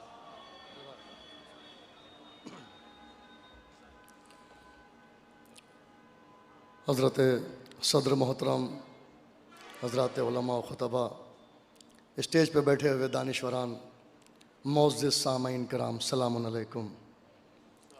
हज़रात ताख़ीर के लिए माज़रत, क्योंकि मजालिस का सिलसिला था, उसी में मसरूफ़ियत थी। बहुत मुख्तसर, ज़ाहिर है मनम हुसैनियम के प्रोग्राम में मुझे मौका मिला और ये ऐसा प्रोग्राम है कि जिसमें हर मज़हब व मिल्लत के लोग आए, शिरकत की, तकारीर फरमाई, अशार पेश किए। इसलिए कि ज़ात इमाम हुसैन अलैहिस्सलाम एक ऐसी ज़ात है कि ये किसी एक फ़िरक़े के लिए महदूद नहीं है। दरे हुसैन पे मिलते हैं हर ख़याल के लोग, दरे हुसैन पे मिलते हैं हर ख़याल के लोग। ये इत्तेहाद का मरकज़ है आदमी के लिए। यहाँ पे कोई ना मुस्लिम है और ना हिंदू है, यहाँ पे कोई ना मुस्लिम है और ना हिंदू है। दरे हुसैन पे इंसान पाए जाते हैं। अरबाब अज़ा माह मुहर्रम में अज़ा इमाम हुसैन के खराज अक़ीदत पेश करने के लिए आए हैं। यहाँ भी मेरे सामने, चूँकि ये आखिरी तकरीर है, बहुत से मोमिनीन चले गए। ये जो मजमा दर हुसैन पर नज़र आ रहा है, इसे क्या समझा जा रहा है? पूरी दुनिया का एनालिसिस कीजिए, तज़िया कीजिए। मैं निकला, रास्ते में आप मेरे साथ चलिए, देखा एक मंदिर है, वहाँ बहुत से लोग खड़े हुए हैं। मैं उन्हें पहचानता नहीं था, मैं उन्हें जानता नहीं था, मैं उनसे मुतारिफ नहीं था। मैंने लोगों से पूछा ये कौन लोग हैं? कहा ये हिंदू कम्युनिटी के लोग हैं। थोड़ा सवारी मेरी आगे बढ़ी, एक मजमा मुझे गिरजाघर में नज़र आया। मैंने कहा ये कौन लोग हैं? कहा ये ईसाई हैं। आगे बढ़ा, गुरुद्वारा पड़ा। मैंने कहा ये कौन लोग हैं? कहा कि ये सिख लोग हैं। और आगे बढ़ा, एक माबद खाना पड़ा। मैंने कहा ये कौन लोग हैं? कहा कि ये यहूदी हैं। और आगे बढ़ा कि कुछ लोग और नज़र आए, भीड़ नज़र आई। कहा कि ये कौन? कहा ये पारसी हैं। खुदा की कसम, मैं चलता गया, रास्ते में एक भीड़ और नज़र आई जो मस्जिद के अंदर थी। मैंने पूछा ये कौन लोग हैं? कहा ये मुसलमान हैं। अज़ीज़ान मोहतरम, पूरी दुनिया का आप एनालिसिस कीजिए, और अगर आप मुतारिफ नहीं हैं, किसी से पूछिए कि ये जो मंदिर में नज़र आ रहे हैं ये कौन लोग हैं? कहा ये हिंदू हैं। जो गुरुद्वारे में नज़र आ रहे हैं ये कौन हैं? कहा ये सिख हैं। जो गिरजाघर में नज़र आ रहे हैं, चर्च में नज़र आ रहे हैं, ये कौन हैं? कहा ये ईसाई हैं। जो मस्जिद में नज़र आ रहे हैं ये कौन हैं? कहा ये मुसलमान हैं। जो दर हुसैन पर नज़र आ रहे हैं वो कौन है? ना उन्हें हिंदू समझा जा रहा है, ना उन्हें मुसलमान समझा जा रहा है, ना उन्हें सिख समझा जा रहा है, ना उसे उसे ईसाई समझा जा रहा है, ना उन्हें यहूदी समझा जा रहा है, एक कामिल इंसान समझा जा रहा है।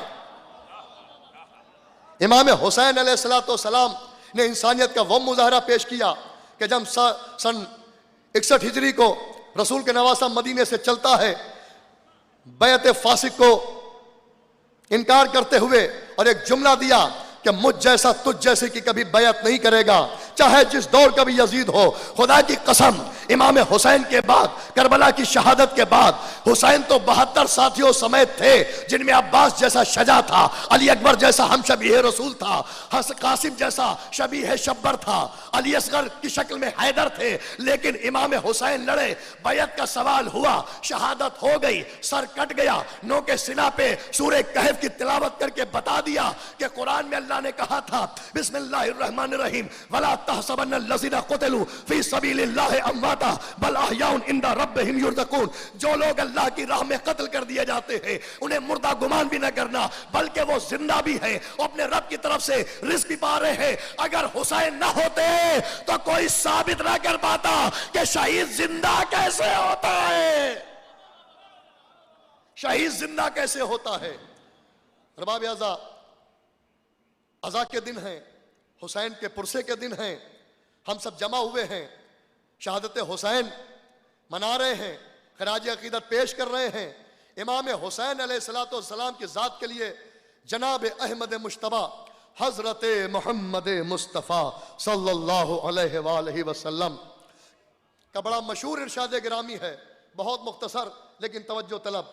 आप फरमाते हैं बिस्मिल्लाहिर्रहमानिर्रहीम इन्नल हुसैन मिस्बाहुल हुदा व सफीनतुन नजात।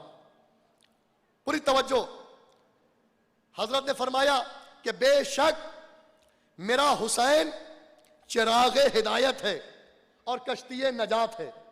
इमाम हुसैन अलैहिस्सलाम की ज़ात वो है कि जो चिराग हिदायत भी है और कश्ती नजात भी है।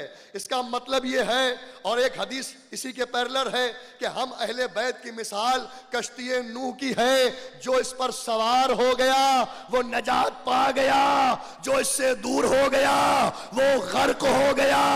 अब सन 61 हिजरी इमाम हुसैन की कश्ती रवा थी।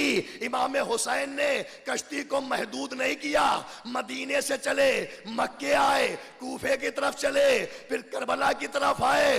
हुसैन 2 मुहर्रम को पहुंचे, 3 हुई, 4 हुई, खैमे हट गए, बंदिशें आब हो गई, पानी एक कतरा न रहा। हुसैन इंतजार करते रहे, शबे आशूर जंग हो जाती, शहादत हो जाती। हुसैन ने कहा कि एक शब की मोहलत दे दो ताकि हम अपने रब की खुल के इबादत कर ले। जुमला समातों के हवाले ऑन कैमरा बोल रहा हूं, अजीजान मोहतरम। हुसैन ने सब ये पढ़ रहे वादे करबला कि हुसैन ने पिसरे सास से एक शब की मोहलत ली थी।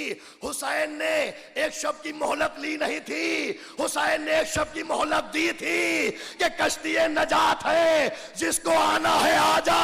जिनके शिकम माल हराम से भरे थे वो यजीद की तरफ रहे, जिनके शिकम हलाल से थे हुर निकला, हुर का बेटा निकला, हुर का भाई निकला, हुर का गुलाम निकला, और ये बता दिया कि हम हुसैन की तरफ आ गए, नजात पा गए।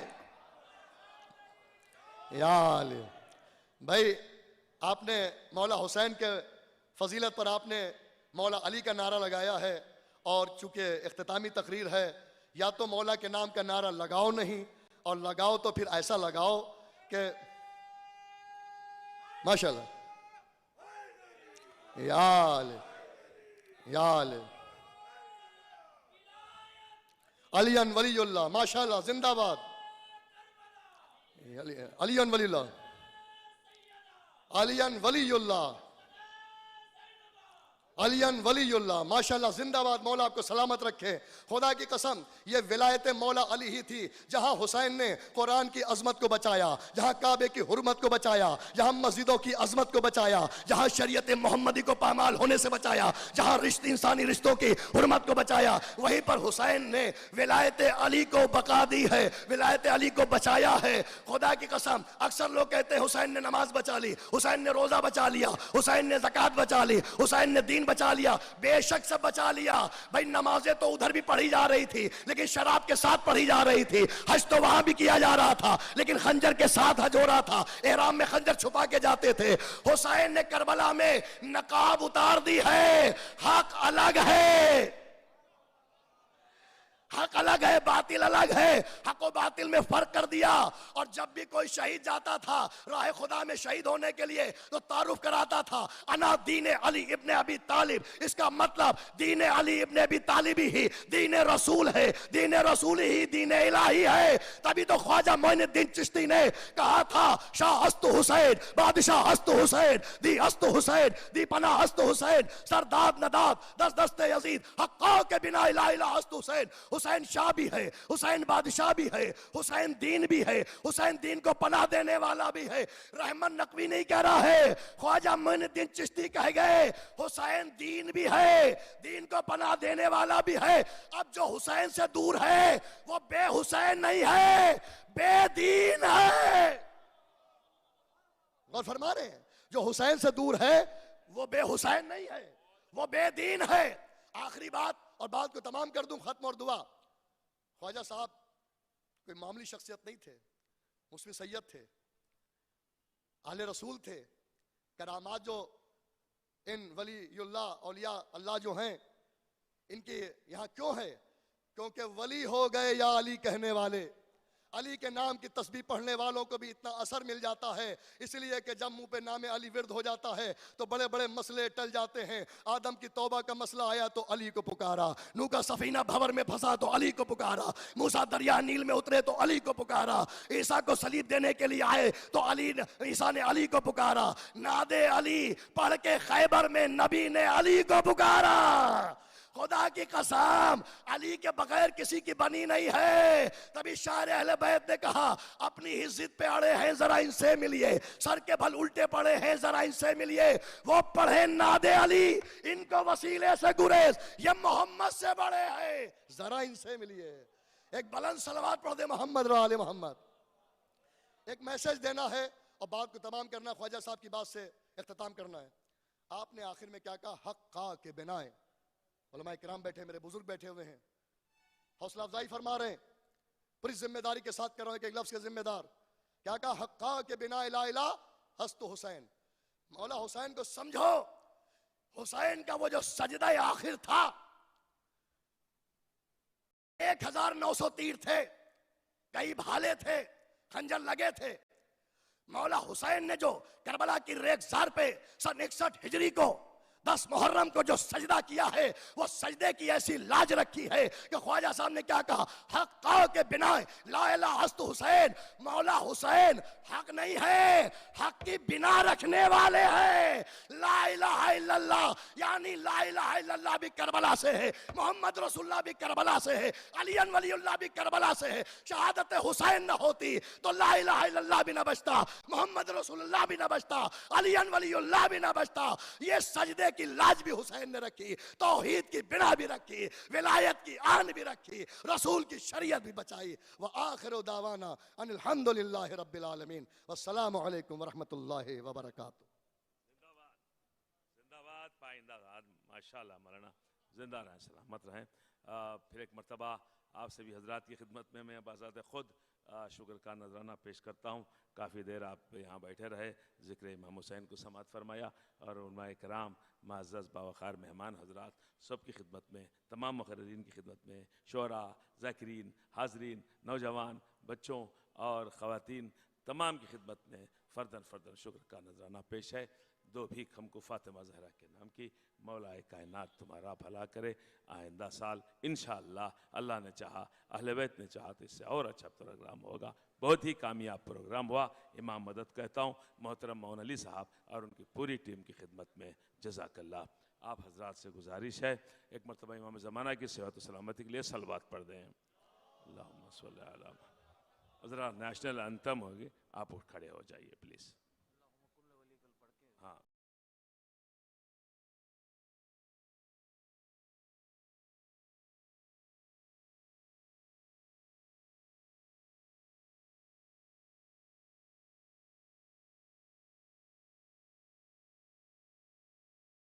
हिंदुस्तान। अब एक मरतबा आखिरी इमाम की दुआ भी पढ़ लें। बिस्मिल्लाहिर्रहमानिर्रहीम। वलियकल हुज्जत इब्नुल हसन सलवातुका अलैहि व अला आबाई फी हाज़िहि स्साअ व फी कुल्लि साअ वलिय्यन व हाफ़िज़न हत्ता तुस्किनहु सकता व तुमत्तिउहु फ़ीहा तवीला।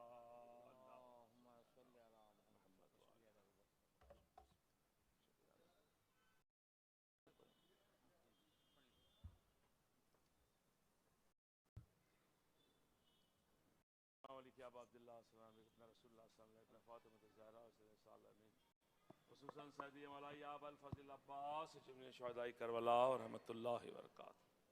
अस्सलामु अलैकुम या गरीबल गुरबा, अस्सलामु अलैकुम या माइन ज़ुअफ़ा वल फ़ुक़रा, अस्सलामु अलैकुम या अनीसुल नुफ़ूस गरीबन शाहिदन मदफून बिअर्ज़तुस, अस्सलामु अलैकुम व रहमतुल्लाहि।